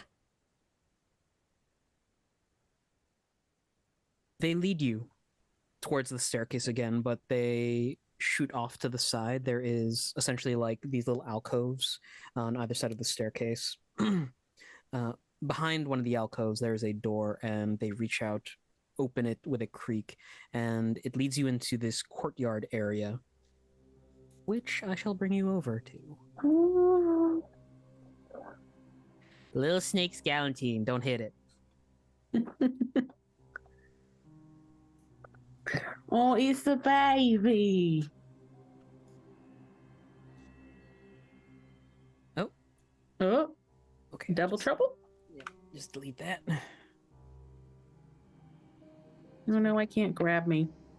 Sorry, let me just bring you all over to the token layer. Try that. Oh, I literally just clicked and dragged again. Well, that's where you show up. I'm just gonna delete those places. You're Sounds good. Drag your tokens over. Galantine, in this courtyard, you see in the center of which a large fountain that has been non-functioning. The water on the surface is flat. There's algae. You know this is like stagnant water, essentially. Around you, there are trees and flowers. Some of them have been set up in tiny plots. There are like little signs that read like tomatoes, grapes, cucumbers. Belladonna, right next to the cucumbers. Where else would you put them? And in a far corner, you can see that there is a, essentially like it looks like a large beehive, like a boxed beehive, but there are no bees in this area. The bees. So, where's the thing that you want us to fight? Yeah. I do not know. It's usually active at night.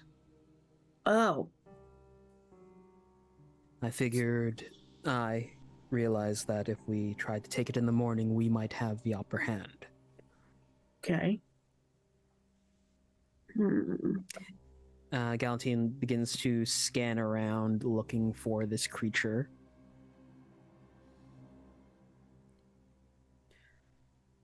Spread out, I guess.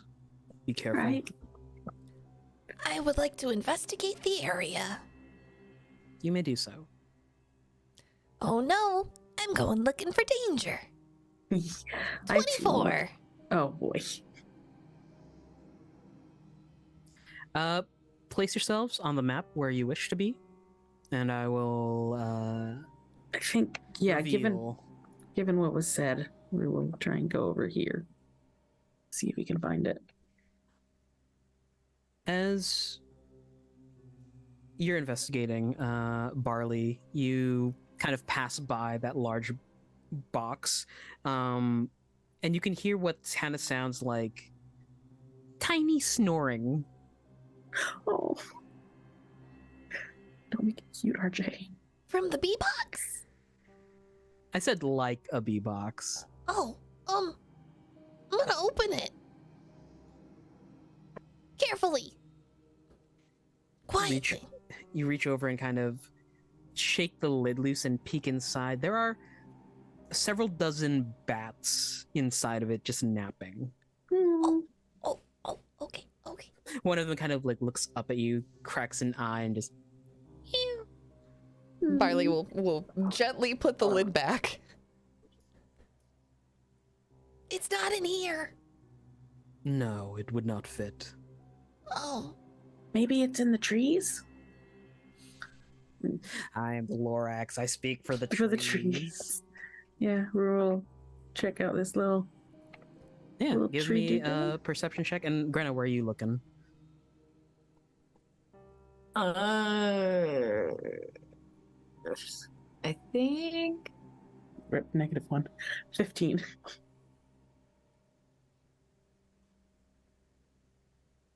Like over here, probably. Okay. Yeah, give me a perception check as well. Rue, as you're looking on these trees, you notice that they are essentially flowering. They're in bloom. A Ooh. few more months, and you will get fruit from them. Fruit trees. And Grenna, what did you get? I got a 13. You notice the same thing as Rue. These are flowering fruit trees.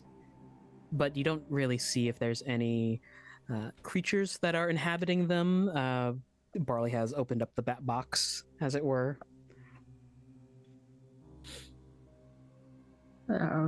Who's gonna check the water fountain inside it? Okay. I don't like that. Okay, RJ. What? That seems terrifying. Why would you do What that do you to me? mean? That is another 15. As you're looking across this algae-filled pool of water, you can kind of like a bit of breeze move some of the algae, and you can kind of see your reflection in the water, as murky as it is. He goes to boop his own snoot in the water. Okay. As you reach a finger down to boop your own snoot in the water, your finger breaks the surface, and you feel something solid for a moment before it rattles slightly and floats to the top. It is the skull of an animal. Oh boy. There is a bubbling around it as water begins to shift inside of the pond. I think I found it in the pond! And an absolute unit, quite literally a unit, begins to emerge from the water. This sopping, dirty water begins to slough off of this green, algaic body.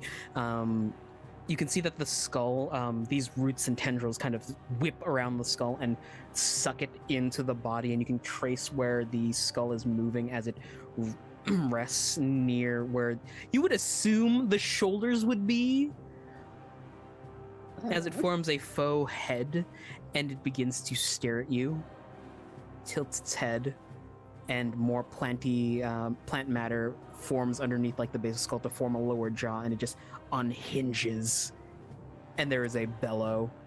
I don't think this is where I'm supposed to be in the construction of this fight. Let's roll for initiative. Don't like that. Oh, fucking spicy. That is a 23, my dudes. Nice. I'll just add you the turn.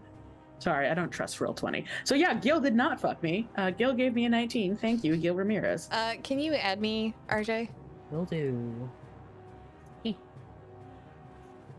Oh no, do you roll initiative with disadvantage? No, I accidentally rolled Okay. twice because I didn't realize it rolled for me. That's valid. That's roll 20 at its highest mood. And Grenna, what did you get? And well, good news being, you all go before this creature. Thank goodness. Wait, there should be a sort, right? There we go. Boom, bada boom, boom, boom. We've got Rue first with Barley on deck. Okay. No, thank you. I do not want this in my life. I'm just gonna take a little handout and blast them with some fire. Some chromatic orb. You are within 5 feet of it, so this attack will be made at disadvantage because it's a ranged Oh, yeah, that is true. It is a ranged attack. I forget about that. Okay, if it's a ranged attack, I should really get some spurs. I'm already rolling a disadvantage. So, yeah, you know what? Instead of chromatic orb, I'm just going to do a firebolt. Which is also a ranged attack. Well, yeah, but I don't have anything that's close up, but I'd rather not do my, more damagey thing at disadvantage. All right. Firebolt. Oh, son of a biscuit basket. This is why we didn't do that. 9. 9 to hit. It You fire off the firebolt and it actually impacts against this creature. The sparks kind of shower behind it. And you think to yourself, yeah, I got it. It turns its head towards you, having been attacked, and you think, oh no. Oh no. I don't have it. I don't have it. Okay, this is not a good space for me to exist in. I'm just gonna take the brunt and try and go. How do you feel about diagonal? Side note for movement. I know different DMs feel differently. Go for it. You're provoking an attack of opportunity either way. Yeah.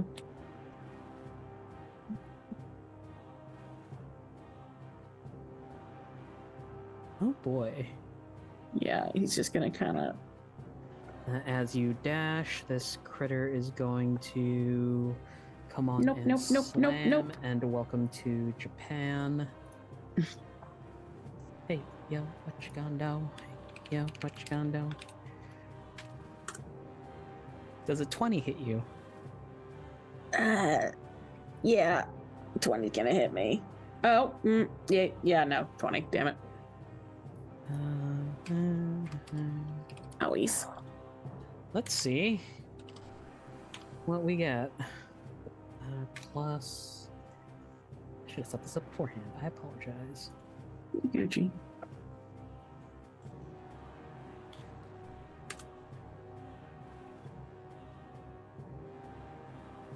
As you begin to run away, you feel, well, you all watch as this creature raises a limb up.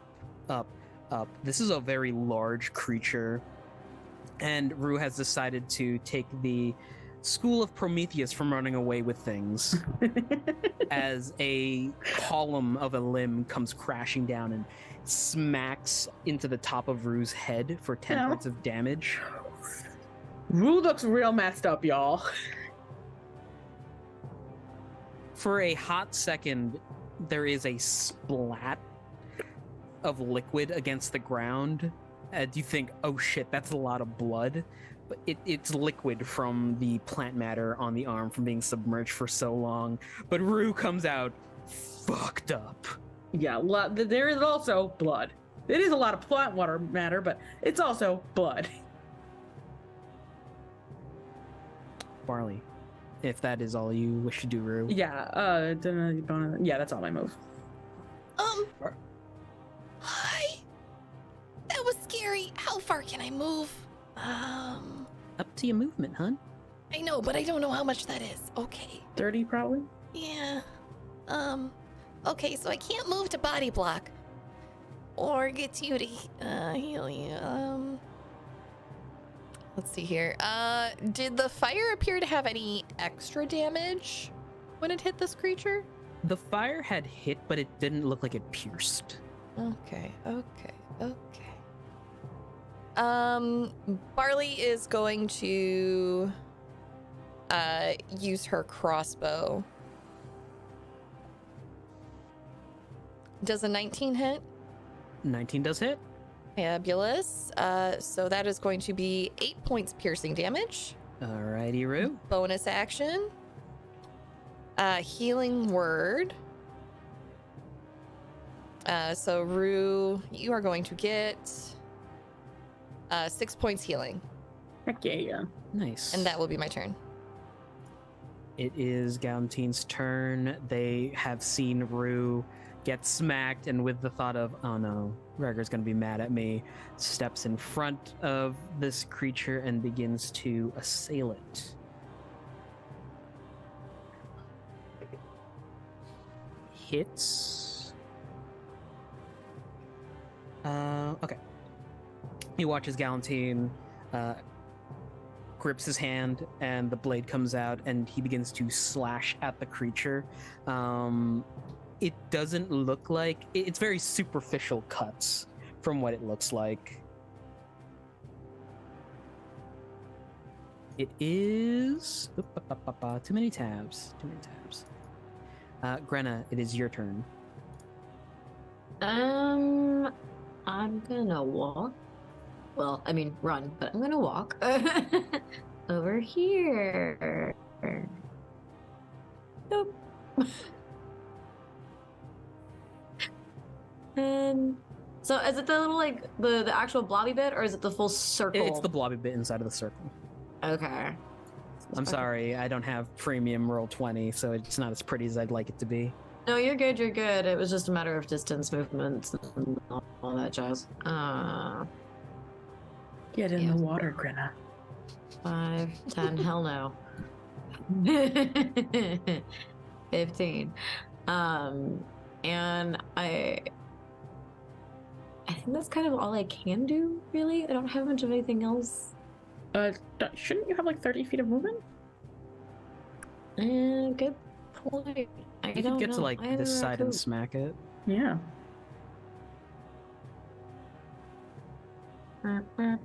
Here's my movement. Why can't I know how to use D&D Beyond, I swear.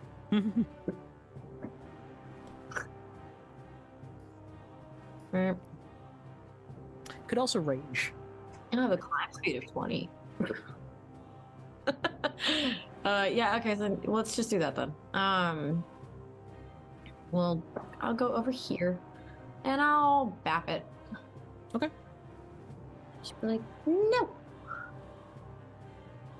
Hey, net 20. Nice. Roll that crit. Oh yeah, crit damage.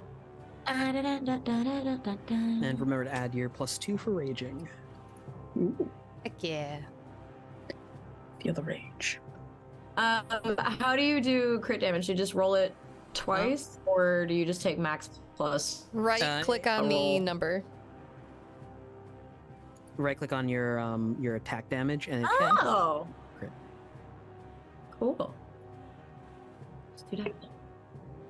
10. 10? Yeah. Excellent.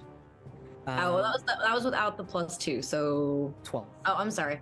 It's at 11. Where did the +1 come from? Oh, From having actual strength. I can D&D, I swear. 13. It's 13 total. I'm sorry. All right. Yeah, no problem. No problem.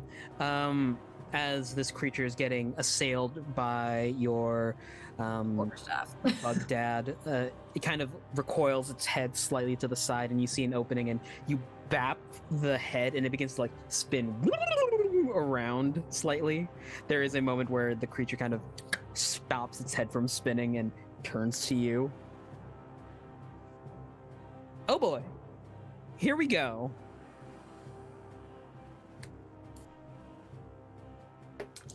Does a 14 hit you? Grenna. No? Alright. Nope. Sorry. Well, it's a good thing this thing has multi-attack. Does a 16 hit you? Shut up. I think that's a yes. Yes? Yes. Okay. For minimum damage, you're fine. You're fine. You take 6 points of bludgeoning damage. Good thing I'm a tank. Half because you're raging. Tree. Cool. It is now Rue with Barley on deck. As you've begin to encircle this creature, it's after like the crossbolt and the slashes and the bludgeoning, it doesn't look hurt at all. Well then, and Rue has finally gotten some distance, so they crack their little knuckles and they reach out and they grasp the weapon, and just in front of them starts to glow a ball of lightning. Okay. Does a 22 hit? Yes, it does. So they are going to take 4d8 lightning damage.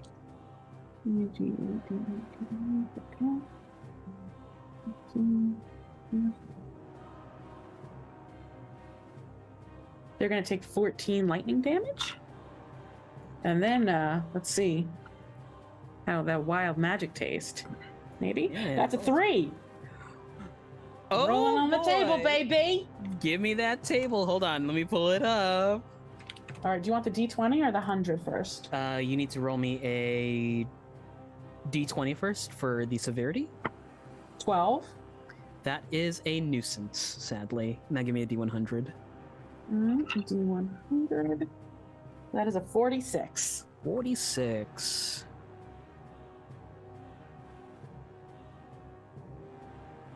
Just this lightning. Give me a charisma saving throw. Oh, Jesus. Oh, hell yeah. 25? You swirl your hands around and throw this lightning ball at this creature. It impacts. Being in the water conducts the electricity, and it kind of amplifies the electricity as there's a pillar of lightning and thunder that cascade around it. Rue, you hear a popping noise. Then you feel something pull on your sleeve. And you look down, and there is as Barley had seen, a bat-like smallish creature, but they have these little fangs and a devil tail, and they look up at you. Hey, boss. What? Hello? Did you say boss? An imp appears near you. Make a charisma saving throw against your spell save DC. If you succeed, the imp is subservient, otherwise is hostile. Oh, hey, buddy. We're kind of fighting something if you want to help. You got it, boss. That's different. Do you wish for me to take control of this imp? Go for it. All right. Do you have a name? Don't call me late to dinner. Okay. The imp can use an action. Like the opposite of a name. It's like a not name. Okay. How many times in this campaign can we get the DM to not name something when we ask for a name? Don't worry about it. My name's Dave. No, I'm Kevin from accounting. Okay. There's an apostrophe there somewhere. I'm gonna just call you Kev. As you say this, you watch them vanish from sight. As the imp uses their invisibility. I should put a token on the map. Okay, bye, Kev. I'm still here. I'll always be here for you, boss. Okay, that's weird. Not the you being here, the boss part. It is a title I am unfamiliar with. No. I just want to resize. They are invisible. I have a lad. It's the new friend. New friend.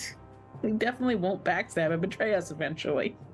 They are subservient to you. For now. As the lightning around this creature ceases, you look at the scorch marks. The crossbow bolt that was embedded in its shoulder is slowly getting pushed out. The scorch marks are beginning to heal around it. It seems like shooting lightning at this creature triggered some form of regeneration. Oh, come on. Did you give us the Frankenstein, the swamp monster? Yeah, kind of, sort of.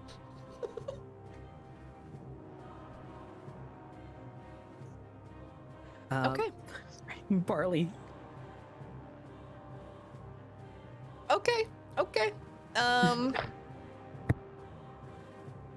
But the healing effect was because of the lightning, not because of the fire, correct? Yes. Okay.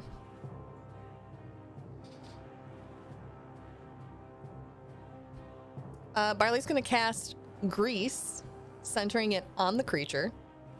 Okay. Doing it so that it doesn't. It gets the creature, unfortunately, the imp if they're on the ground, but not my two other allies.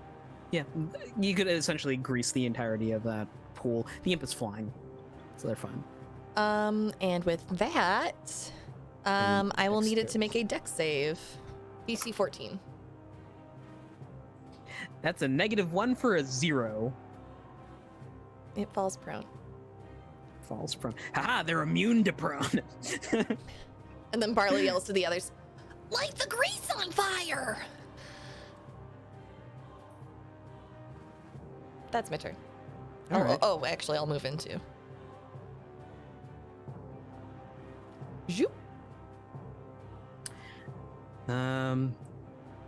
Yeah, Galantine kind of looks at the grease, looks up at you, thumbs up.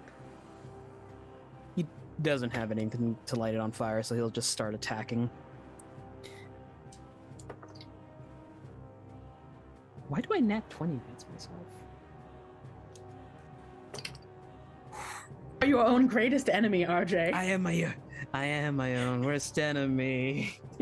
Now and then I kick the living shit out of me. Rip.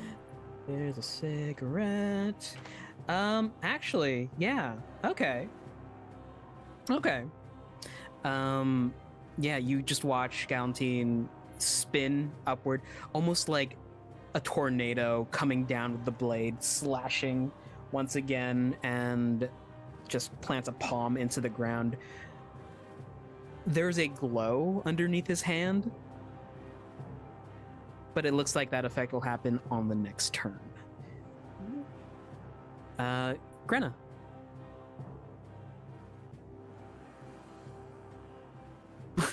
I'm just gonna whack. Whack, whack. Do the whack. It's prone, you get advantage. For an 18 to hit. Yeah, it definitely hits. Sweetie, sweetie. Go for that booty. For 5 damage. 7, including your rage damage? Yes. I always why does that not add in? They assume that you're not raging when you attack. That's annoying. Okay. But yes, I am angry. Smacky. It lets out a bellow. The combined damage from both you and Galantine is clearly chipping away at this creature's health. The grease is not helping at all as it's trying to stand. We can consider it... What's the condition before bloodied? It's hurting. Bruised? Unhappy. Bruised? It's unhappy. Speaking of unhappy... Pouty face. There goes our DM. We're in trouble. It uses half its movement to stand and begins to see that. Okay.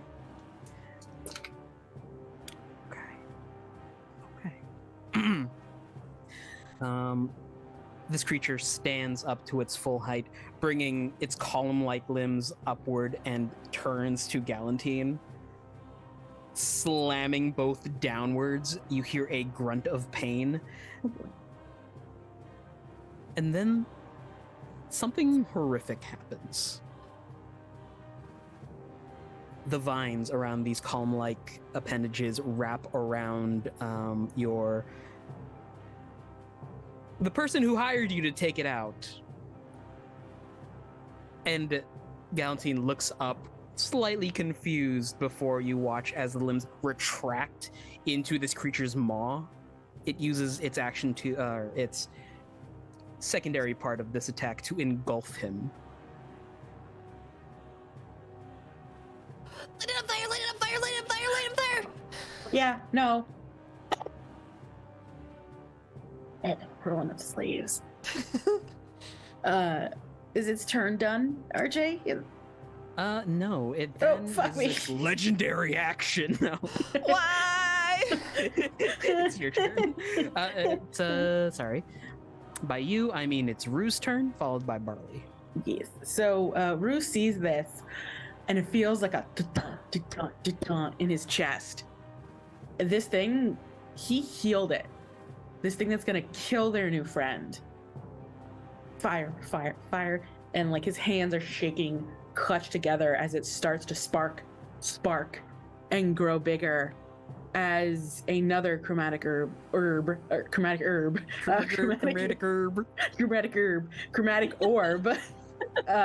tends to pop up into the atmosphere. But not just one, as I will spend 2 points, as suddenly as it grows, it splits off into 2 orbs. As I will twin the spell as 2 fire orbs start to launch. Going forward, Twinned is for attacking multiple creatures at once, but rule of cool, I'm gonna let you do it this time. Okay. Rue. Okay.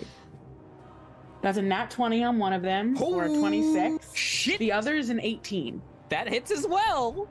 Making up for the failed skill check. No more soft pause. No more More soft pause. soft pause. Listen, there's one thing he's good at: fire killing. All right, so I'm gonna roll the nat 20 first. Go for it. So that's Jesus Christ. That's a roll. 11, 19, 20, 26. Super. Plus. Holy shit! So this is just the first one. Okay. 26, 32, 38. That's the number. 39.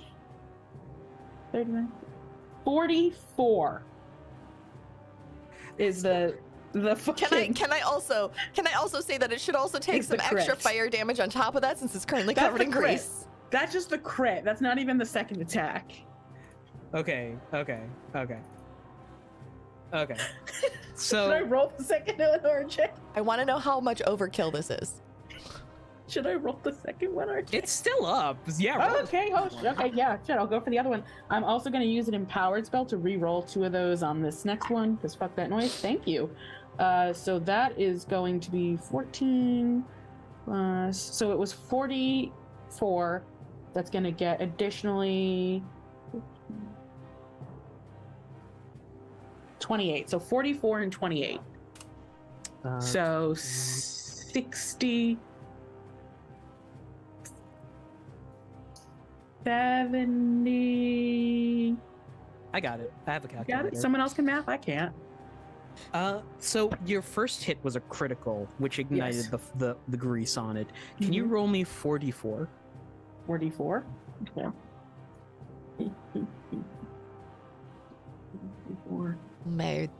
Murder.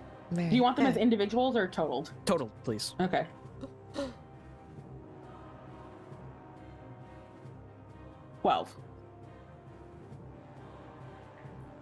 This creature does not look happy at all. You can't have him. He's our friend. Oh. Your imp familiar, using this opportunity, slides into action.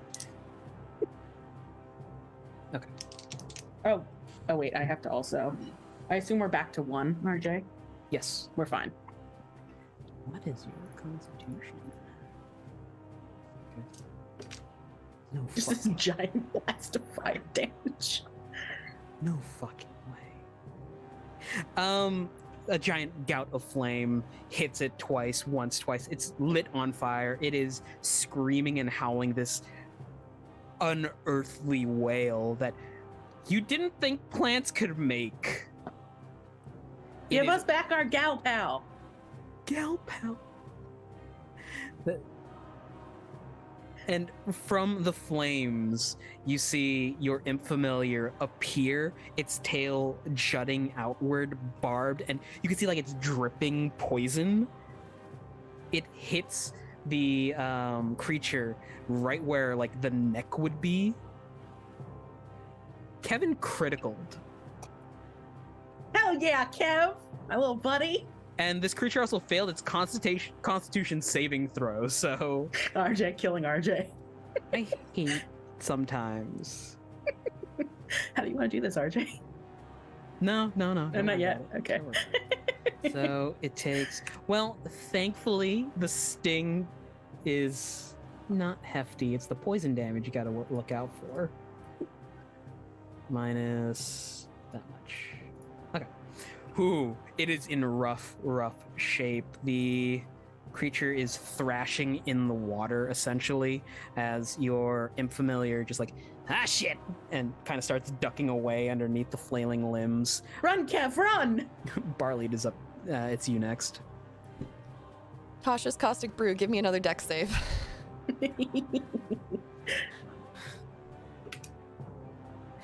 3. That fails, so it's taking... It's not a very dexterous creature. No, that's what I figured. So it's taking 6 acid damage. Yeah, it's covered in acid damage for the spell's duration or until the creature uses its action to scrape or wash off the acid damage. A creature covered in the acid takes 2d4 acid damage at the start of each of its turns. So let it'll me take lay the- this out. It's on fire. It's covered in acid. And it's poisoned. It's poison damage, not poison damage. Oh, okay. So it's actually going to take that damage on its turn. Okay. All right. It's Gal's turn. Let's see if Gal can get out of here. Or does he go for the attacks inside?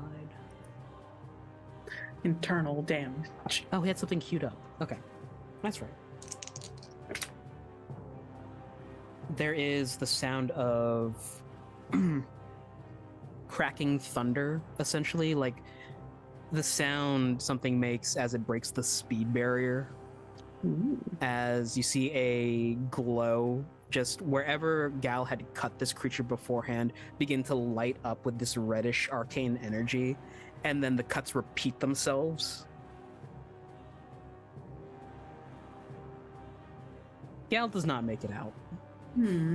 He's stuck. But at the start of each of the turn damage that much bludgeoning. Oh no. How do you want to do this, RJ? That's fine. No, it's still up. It's fine. Jesus. No, what about Gale? What about Gal?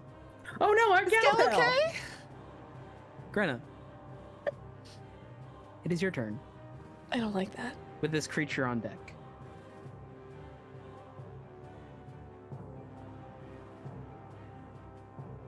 Cut our gal pal out. Slice and dice, Grenna. You got this. She has a bludgeoning weapon. I have a bludgeoning weapon. I don't do slice and dice. You do today. You do today. You know what Grenna's favorite band Let is me right just now? whittle my quarterstaff down real quick. No, just do what your favorite band do and smash those pumpkins. Ooh, smash them pumpkins.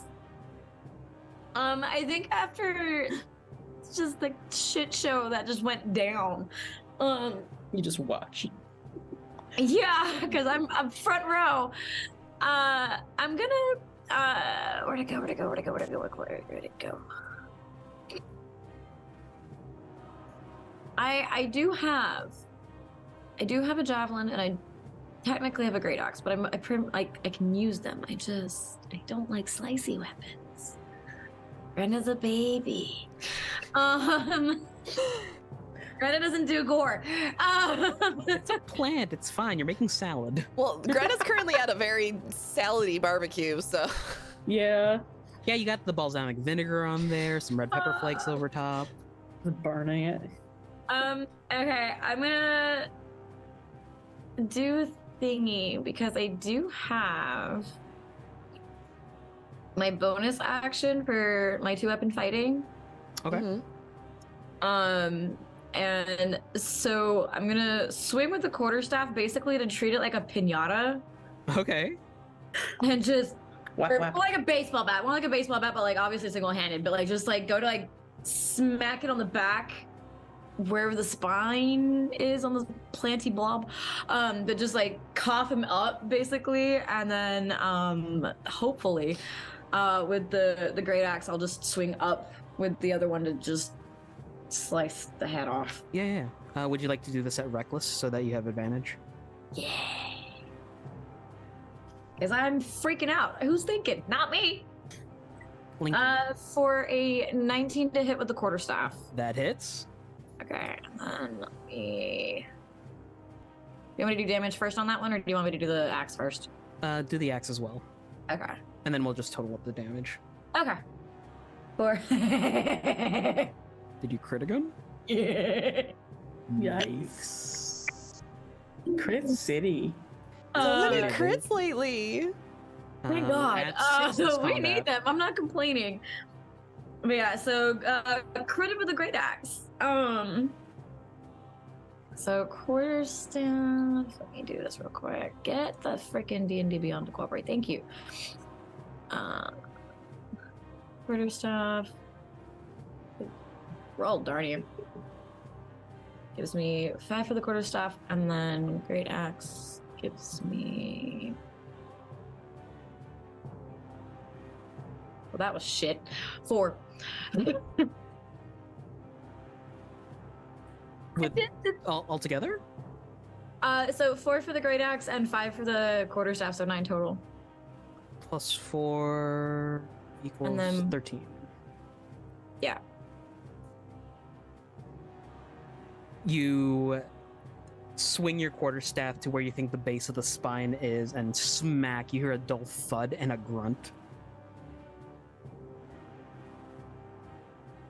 And then the Great Axe comes in right above it. Like, you're trying to just dice this critter, right? Wherever like the head like ish is, I'm just trying to like chop off like around the same area, so not much further than like above my head, so however big that is. The blade of your great axe chips the animal skull that it's using as a faux face. You see the lower jaw just fly off into the distance like you hit a home run. It is still up. I'm gonna add faux face to a list of terms that I do not like. The faux face is a faux face. The face. The facade of the faux face is a faux face. Are you faux show? Faux show. This faux show. This faux show. It is the creature's turn. Hey, boy. Having been dealt these 2 blows, it turns to you, Grenna, again raising both arms upwards. Oh, thank goodness. No offense, Grenna. The first is an 18, and on the second is a 16. Those both hit, I believe. Oh, little panda face. Okay. Trash panda. And you are raging, correct? Yeah. You take 10 damage after reduction. And once again... Well, not once again, because this will be your first time, Grenna. Aww. The two appendages sloth around you into these tentacles, like vines, and wrap around you and pull you into the body. You are engulfed.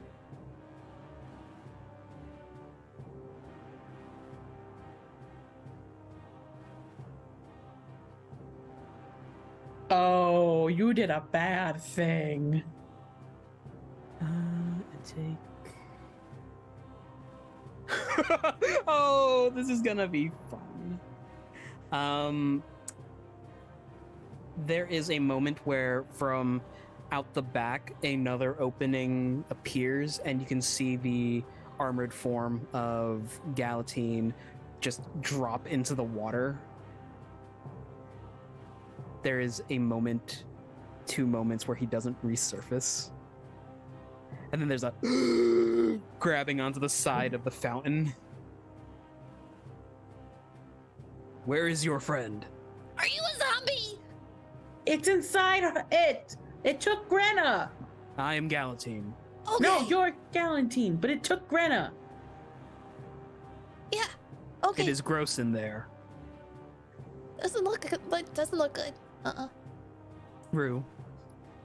You just watched your companion get... Yeah, Rue is not happy in the slightest. So Rue is gonna just levy another... Actually. You got this, Rue. Shit, that's right. On its turn, because it's burning. And Oh, that's right. Yeah, take that extra damage, acid. please. Yeah. Okay. And fire. Oh no. Oh, okay. Yeah, Rue, go ahead. Did you roll the acid damage too? I did as well. Okay. Yeah, so Rue is gonna launch another one of these. Another one of these fireballs at it. That probably did not hit. That is a 12. Does not hit. But can I use one of my lovely features which is Tides of Chaos? Once per long rest, you can gain advantage on one attack roll, ability check, or saving throw. Before you regain use of this feature, your DM have you roll on the Wild Knight Surge table after you cast a first level or higher spell. You then regain the use of this feature. Go ahead. Yeah. Roll one more time and see if you hit. Oh, hell yeah. Nat 20. Cool. Also roll me a d20 and tell me what you get. Okay, you want that too? Already at the same time? Well, yeah, That's you a are 10. using an ability. Okay, cool. 2. Nat 20. Give me the damage. Nat 20. All right, where are my d8s? Okay.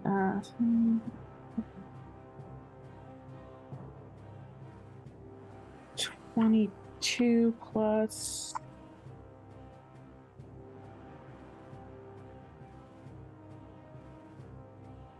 37 points of fire damage on the nat 20. Okay. Rue. Oh, you finish and then I'll say a thing. No, go ahead. The 10 wasn't to see it. You just get to make me roll.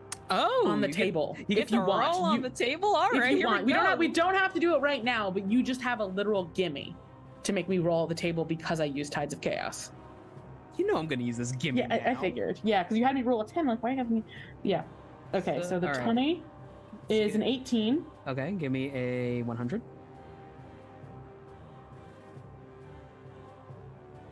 58. 50 and 8. 18. Oh, you said 18? 18. Oh, oops. Scrolling back up.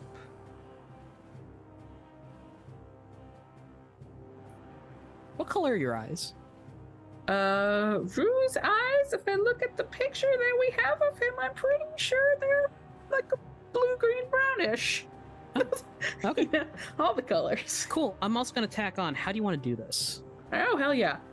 I think Rue just fucking burns this thing until nothing is left except a huddled Grenna. If you would like, let me take advantage of this for some thematics. I love it. Rue has just seen Grenna get absorbed into this creature. There is something that wells up inside of him. This sort of arcane rage, essentially, and you can feel it course through your veins like blood. The tips of your paws ignite into fire, and you begin to point one.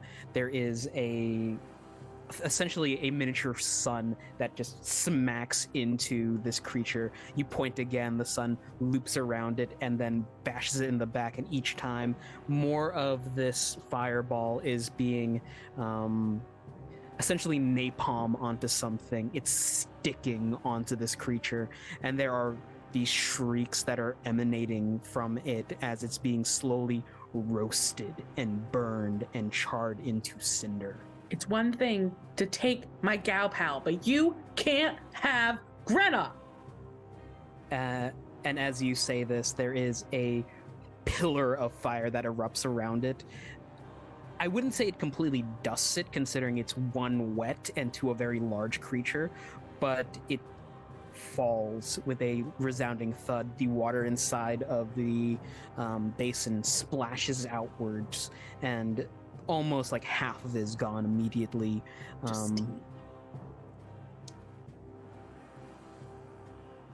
There is a second beat, before the chest cavity itself opens up with a slurp, and Grenna, you tumble out. Did we do it? Did we win?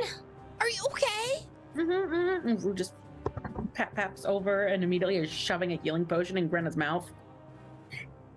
Drink it. Oh, thanks. I'm very moist. Gross. I'm glad you're okay. Thank you. Where's Gal? They weren't in there with me. Gal just raises a hand from across the pond and gives like a small wave. Yay! Rue. The imp lands on your shoulder I did good, boss. Oh yeah, Kev, you were great. Cool. I'm here for another hour, so yeah. Okay, cool. Okay. I gotta punch out after that and go see the kids. Oh, you have children. You're an adult. Okay. I don't have kids. You should get them. Can you help us clean this up? Rue, can you ask him to help us clean this up? Can you help us clean this up? You got it, boss. I like what you did with your eyes. My eyes? I look into the water. As you look into the water, you can see that those bright blues that you had have changed into these dark, deep purple. Oh. And as you like kind of tilt your head to the left and to the right, you know those animated flashcards? Yeah. That move when you like twist them slightly. You can see there's a shimmer that overlays over your eyes when you do that. Oh. Who? I would like to loot the corpse of the monster, please. Yeah, how much gold does this thing have on it, RJ? No gold. But you Just do see, to your horror, an assortment of bones. I mean, it felt pretty bony. They are mismatched. You can tell, like, oh, hey, this is a femur, but it doesn't belong with this femur because this femur is a lot bigger. I found 2 femurs. That's nice, Barley. Can I find any finger bones? Give me a survival check. I think those are like the first to go in the digestive tract. They are small. That's a natural 1 for a 1. You got 2 bones. Can I try and find finger bones for Barley? If anyone wants to loot it, go ahead. Give me a survival check. We'll see what we get. Oh, nat 20. You find one of the tendrils that has been slightly... I do have a -1 now. So 19. Yeah. You find one of the tendrils that is still electrified kind of moving slightly as it appears to kind of be still alive. As you approach it, it whips out and like smacks you slightly for negligible damage.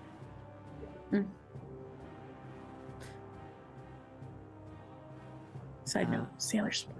Gal will saddle up and kind of cut it away and hold it.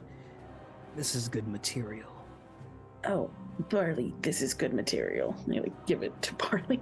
Ooh, what can we make with it? Considering the anatomy of the creature, it's rejuvenated by lightning, maybe a potion of haste, if you're so inclined. Ooh, I like making those. Although last time I made one, it gave the person who drank it indigestion, but I'm sure it'll be fine this time. I learned from my mistakes. If you add ginger to the recipe, that shouldn't be the case. Oh, Gal Pound. As you turn. So I know you were in its stomach for part of it, but you saw the last bit and you see the eyes and the guy, Kev, who's cleaning. So you know, you said you only know some arcane stuff, but do you know much about what causes that kind of arcane stuff? Bless you, or someone who, or someone else. I am a little cold from being in the water. Oh, Rue takes off his little cape and gives it to Gal. Being dumb. Gal will raise a hand to the chin and scratch like a fake beard that's not there. I don't think I've seen this phenomenon before, but I can ask someone. Thanks. I will put them into contact with you. Cool. Thank you for helping me with this. Yeah, that thing was really tough. I hit it with a lot of fire.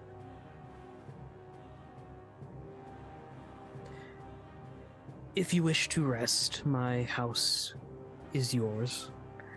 Can I have a bath? Looks at the pool of water. Not here. I will see what I can do. Thank you. I have gack in my fur. Yeah. Ew. Try being me. Granna is also just needs a like, bath. There's a thin layer of digestive juices around Grenna. Gwenna. But Gal will continue to walk out.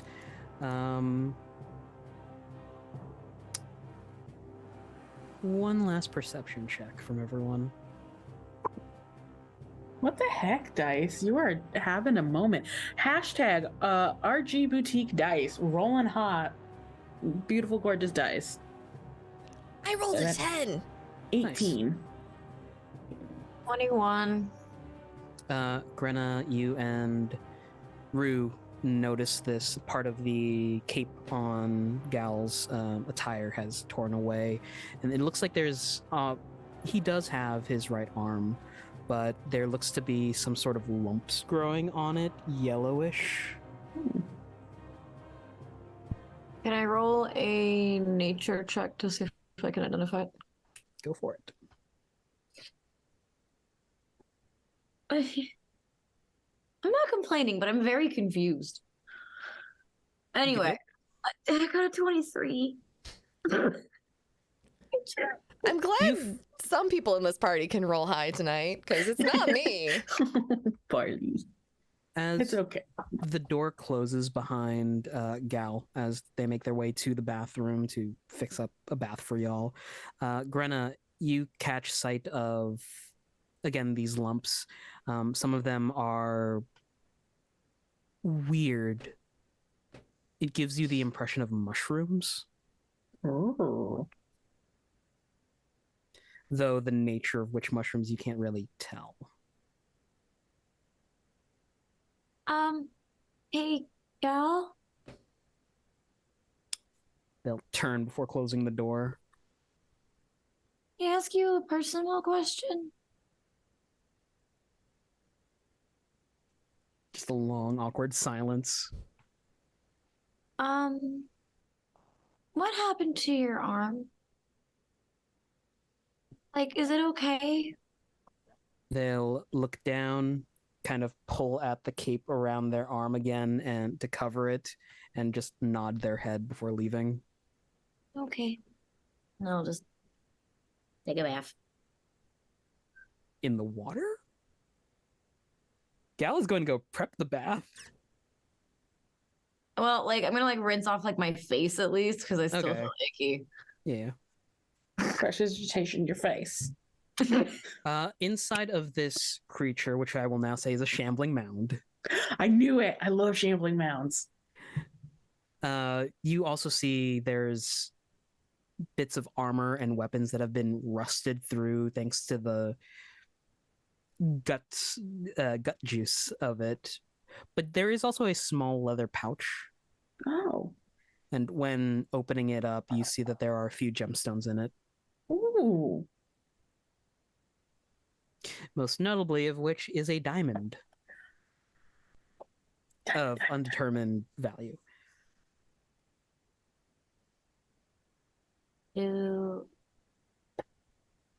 How do we want to how do we want to share these? They're pretty. Hey, look, I found a stick. Holding up a bone over your head. Right. Why don't we wait until we get back into town and figure out what they're good for? Because I could maybe use it, or maybe Barley or Harley could use it in like a magical way to help us all. Yeah, sounds good. Okay, I need a bath. Yeah. It's bath time. You smell pretty bad. Yeah. But Barley, you saw oh my god, you did the thing and it just like dissolved. You did the thing.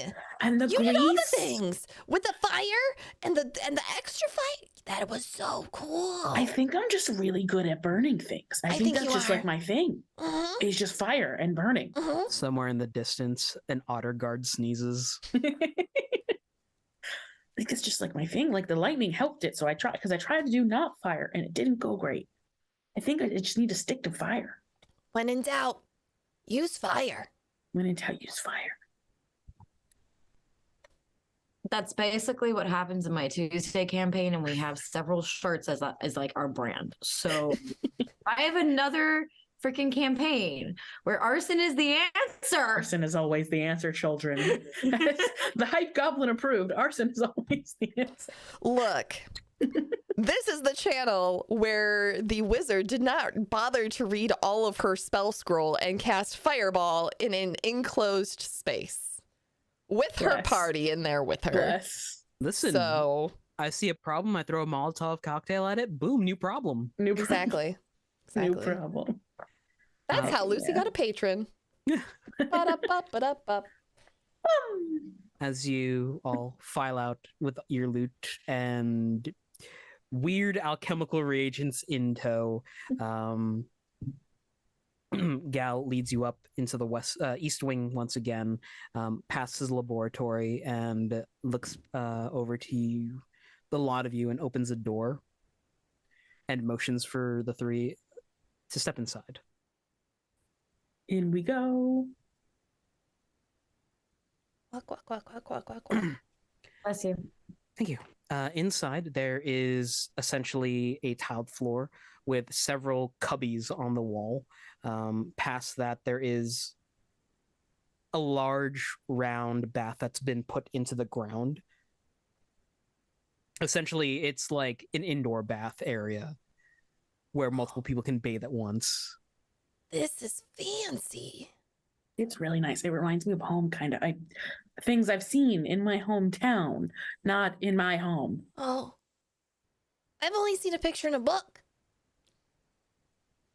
There are these statuettes that line the wall, and of like mythological creatures, dragons, griffins, and the like. Their mouths are opened up, and Gal vanishes for a second, and then water begins to pour out of the mouths into the bath. How does it do that? Where does it come from? Is there a mechanical component that makes it do that? Where's all the water from? Is it heated? Gal hears. Pipes. Barley just gets excited about everything. Sorry. There's a natural spring underneath this house. I like a Barley. Oh, neat. Your water bill must be really low. We also do solar here. We're totally off the grid. Fancy. That's cool. Still gotta pay for internet though. God damn it. You keep making him more and more interesting to the artificer. That's the point. He's your bae. He's your dad. We're each gonna get our own dads. He's gonna email my dad. This is your dad. We're gonna find Grenna a dad. We're gonna meet a bard dad. Grenna doesn't have one. We're going to find one for them specifically. We're gonna find Grenna a mommy. I have a list of characters. Don't worry. I will put that in a want ad. There's also like a little trolley that he brings around. It's full of soaps and oils, and he will leave you to do your business. Rue looks so excited at the oils and all the smells and the soaps. I love it. I never want to leave. Let's see. I've got the big monster fight, a daddy, the bathhouse episode. I think I've ticked all. You also have a hot guard. Don't forget the hot guard. Hot guard. Giving us a hot guard. So you want to date my daughter? What's dating? Where you take fossils and see how long they've been in the place. That sounds like so much fun. Carbon dating. Carbon dating. Don't get me started. This character is. I love her. Barley. I love Barley.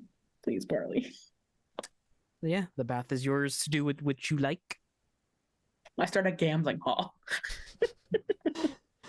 Oh yeah, Barley's getting in the water.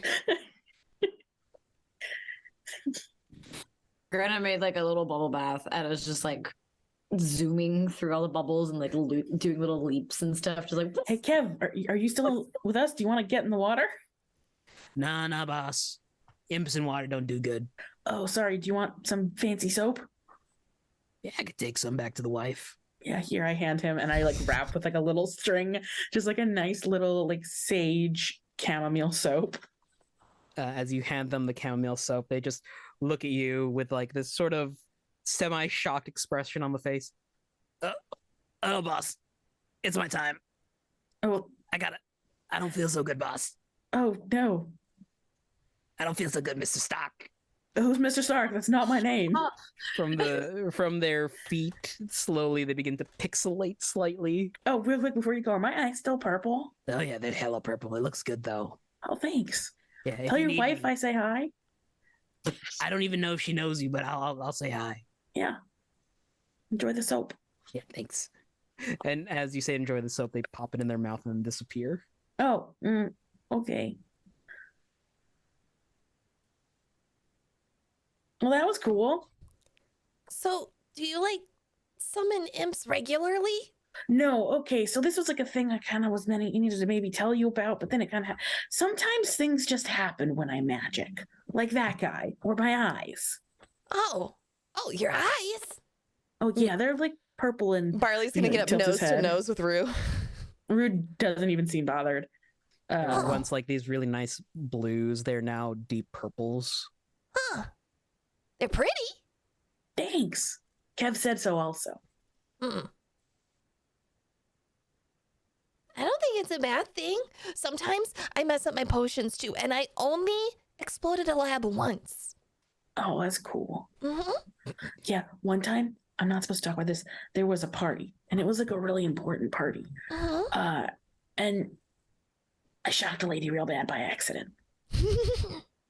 and she like stumbled around a bunch. Oops. My parents got really mad. I lost a tube of alchemist fire. I don't know where it went. Oh, that's gonna be a surprise for someone. I think it might have been before we got on the ship, but I'm not sure. Okay. That point, Greta's just gonna like, a la Jaws basically just like at both of you. Just a wave of water washes over the two. Yeah, just a little wave of water just going at both of them. Where you were once kind of dry, you're now like wet dogging it right now, just like droopy. Gwenna. It wasn't me. Who else was it? Kev left. But it wasn't me. Barley dives beneath the bubbles. Donna, Donna, Donna, na, na, na, na, na. Granna, if we go back to back and keep an eye, Barley won't be able to do anything. Okay. Donna, Donna, Donna. Does a 14 hit Grenna? No. Oh no. Okay. Picked the wrong one. A 14 would have hit Rue. Oh, please. Oh, please. Oh, God. Does a 14 hit Rue? Does a 15 hit Rue? Yeah, 15 hits Rue.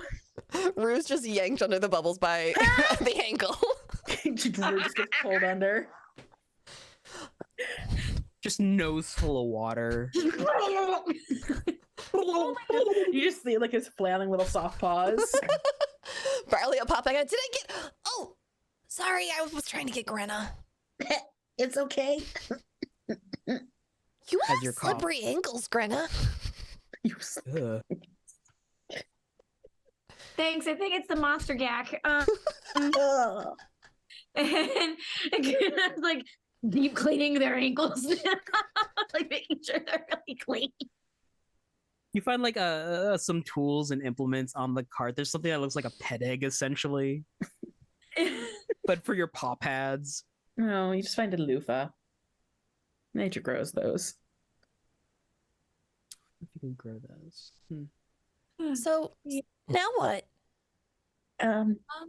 Dinner and sleep Dinner and sleep sounds really good. and plants. Did you see the reaction from Gal about their arm? No. No, I found bones, though. Do you want to see them? Diamond. Oh, maybe. Rue, you would have also seen the things on his arm. You mean his bumps? It's insensitive to ask people about their bumps. I learned that in one of my etiquette lessons. No, I wasn't asking about the bumps. I was just asking if it was okay. because there's a mushroom or 5, and sometimes the mushrooms can be parasitic, and it means that it's necrotic, and I worry. It could just be his friend, but it's worth asking. I think we should maybe have Harley ask later because Harley's really good with people. That's debatable. They're better than us, I think, just because they're calmer. But Sorry.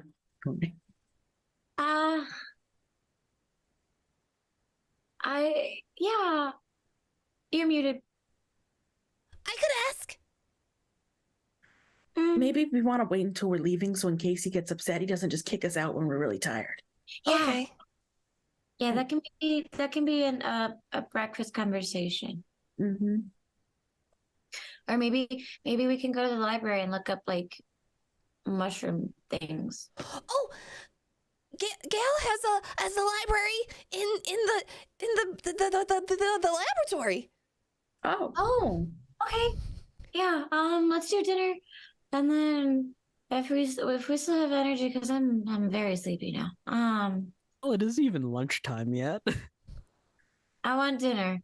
I'm very sleepy. We can take care of it then. Okay.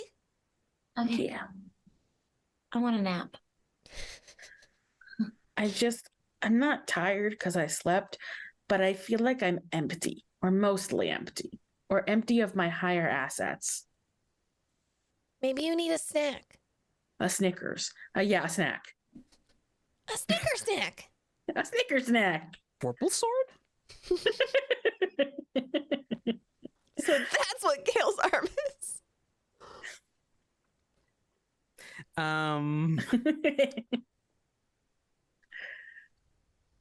Yeah.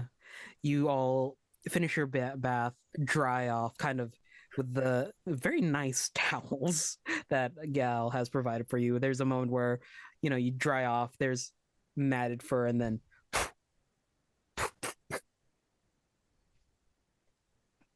these fluffy critters walking down the hallway now.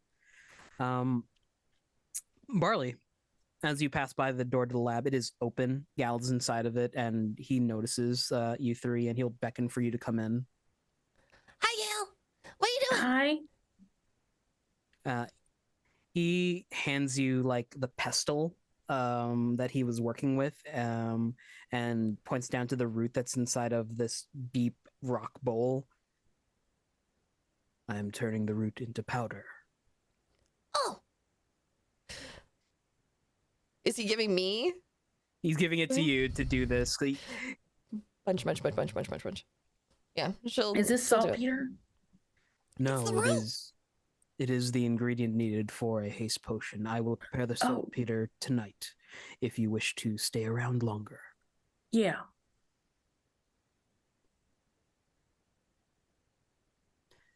They begin to busy themselves within the lab. Okay, is there anything else? I'm not really a lab person, but is there anything else you need done? There's a very long silence as they're thinking. Could you dust the foyer, please? Yeah. And Rue just runs off, and you just hear like lots of like, as he's just using. He's not even using. He's doing magic to do it. Yeah, exactly. Yeah. He will head over to a shelf of books in the library portion of the lab and begin to pull some out. But you have the rest of the day into night. The process, he begins to explain to Barley the process of how to make saltpeter, which is basically excrement and water. The way at which you kind of have to get like dirt with the excrement inside of it, filter water through, and then the calcium nitrate deposits inside of it will be flushed out. Something along to that effect. My science is bad. More than I know. I've searched for things that the FBI have asked me about. But as dinner time rolls around, there is not essentially the same spread of like not quite bacon, but like ham that is placed on the table. The boar is not going to waste here. Some grains of rice and what looks like a dark liquid, essentially soy sauce. Ooh.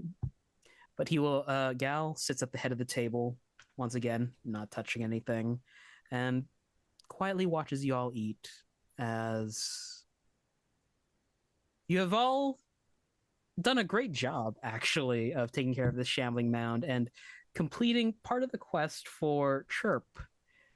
And I think that's where we'll call it for today. Awesome. A very fun announcement. Level yourselves up. Sorry, that was loud. I'm excited. It's cute. But yeah, with that, we end off with a nice, quiet scene of dinner, a level up in the pocket, and some more adventures on the horizon. As after this, we'll head back into town and give some saltpeter to Chirp and see what she's cooking up. Heck yeah, heck yeah. Awesome. Let's go ahead and go around and kick off our outros. RJ, thanks for running this for us. Yeah, no problem. We'll do the same order with K, Meg, Sarah, me. K, who are you and who are you supporting? So I am Kay of the She and They variety, and I think today I'm going to tap a well-known but a goodie that still needs lots of support in our current climate, but I want to talk about Planned Parenthood and the healthcare access they provide for multiple individuals, as well as putting in practice for abortion rights, given the absolute shit-tastic state our wonderful country is in. So check out Planned Parenthood. They are there for several layers of community, and they're a fantastic group. Thank you for that. Meg, who are you and what are you supporting? Hi, I am Meg. You can find me on Twitter at Narnia's Pants, where I screech about all things being a music educator and the TTRPG space. Today's episode was I had a fourth grader get really, really heated about how Santa treated Rudolph and Rudolph the Red-Nosed Reindeer. Kids are great. Like, I know I've bitched about them all the time, but like, honestly, like it's those moments. I don't have like a specific charity this week, but as always, I do have my own classroom to work with. My kids are Title I, meaning they're poor, I'm poor, we're all poor, and severely underfunded. I am asking for donations through my Ko-fi so I can help provide them food, because a lot of them, it's a very food insecure neighborhood that I work with. It's a very needs insecure neighborhood. I'm currently having to do a child's hair literally every single day this week. So if you can help me provide those supplies for my kids, that would be amazing. Thank you. Sarah. Do you want to go first? Oh yeah, sure. I shall. Hey everybody, I've been the DM for today, and my name's RJ. I go by he, him. Today I'm supporting Unicorn Riot, not quite a charity, but they are a decentralized nonprofit media collective, and they report on groups that are far-right organizations and sources of racial and economic injustices in the U.S. In times like these, we should be aware of what's going around us, especially in the US where we live and things are getting shittier by the day. Some media outlets don't tell you everything you need to know, but Unicorn Riot does it. So check them out. Awesome. And as always, I am Sarah Roberts. Thank you for coming to my channel and checking out these wonderful people as we play this wonderful game. I like to champion the trevorproject.org. They provide crisis counseling for the LGBTQIA plus youth community, which in times like these is incredibly important that kids have access to that and young adults have access to that, because those are the kinds of things that I wish as a young queer kid I would have had. They also have a ton of educational resources, so go check them out. Check out what they do, what they stand for. And with that, we're just going to say, drink your water, take your meds, eat something healthy today. And if there's someone in the world important to you who you haven't reached out to lately, shoot them a quick text message, write them an email, DM them on Discord, tell them you love them and that you're thinking about them either in a romantic or platonic way, because we forget to do that sometimes. We're going to go into our after show now. So if you have any questions for us and you're in our Discord server, which you can access through patreon.com/thehypegoblin, you are more than welcome to go to a seat at the table and ask us your questions based on today's episode or the campaign as a whole, or just, you know, what everybody's favorite color is. But we're going to go answer those questions and we'll see y'all next week. Bye, everybody.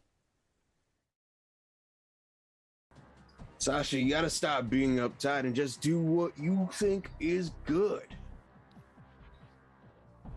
I don't know what's good. What is screaming inside your chest right now? What is Terror the desire? and anxiety. What? No, not the anxiety. Behind the anxiety. A deep and ever-present need to make everyone like me. That's still the anxiety. Go beyond that. Oh, okay. So to be the best mech driver I can. Boom. You want to do that? You go do that. You might have to fight Delilah for that because Delilah's trying to be the fastest. I don't have to go fast. I just want to be really good. An all-rounder. That's what you want to be. Oh, can you set that over there? We also have another one. I don't know if we'll get to both tonight, but we also have this one. Time when you were influenced to act against what you would have normally done, but you know, we got through it. We'll get through this too. We died. Again. You got better.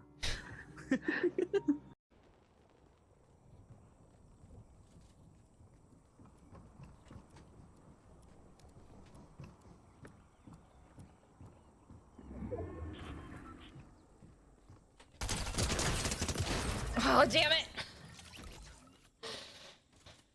Oh, so close. That was a good one. Woo!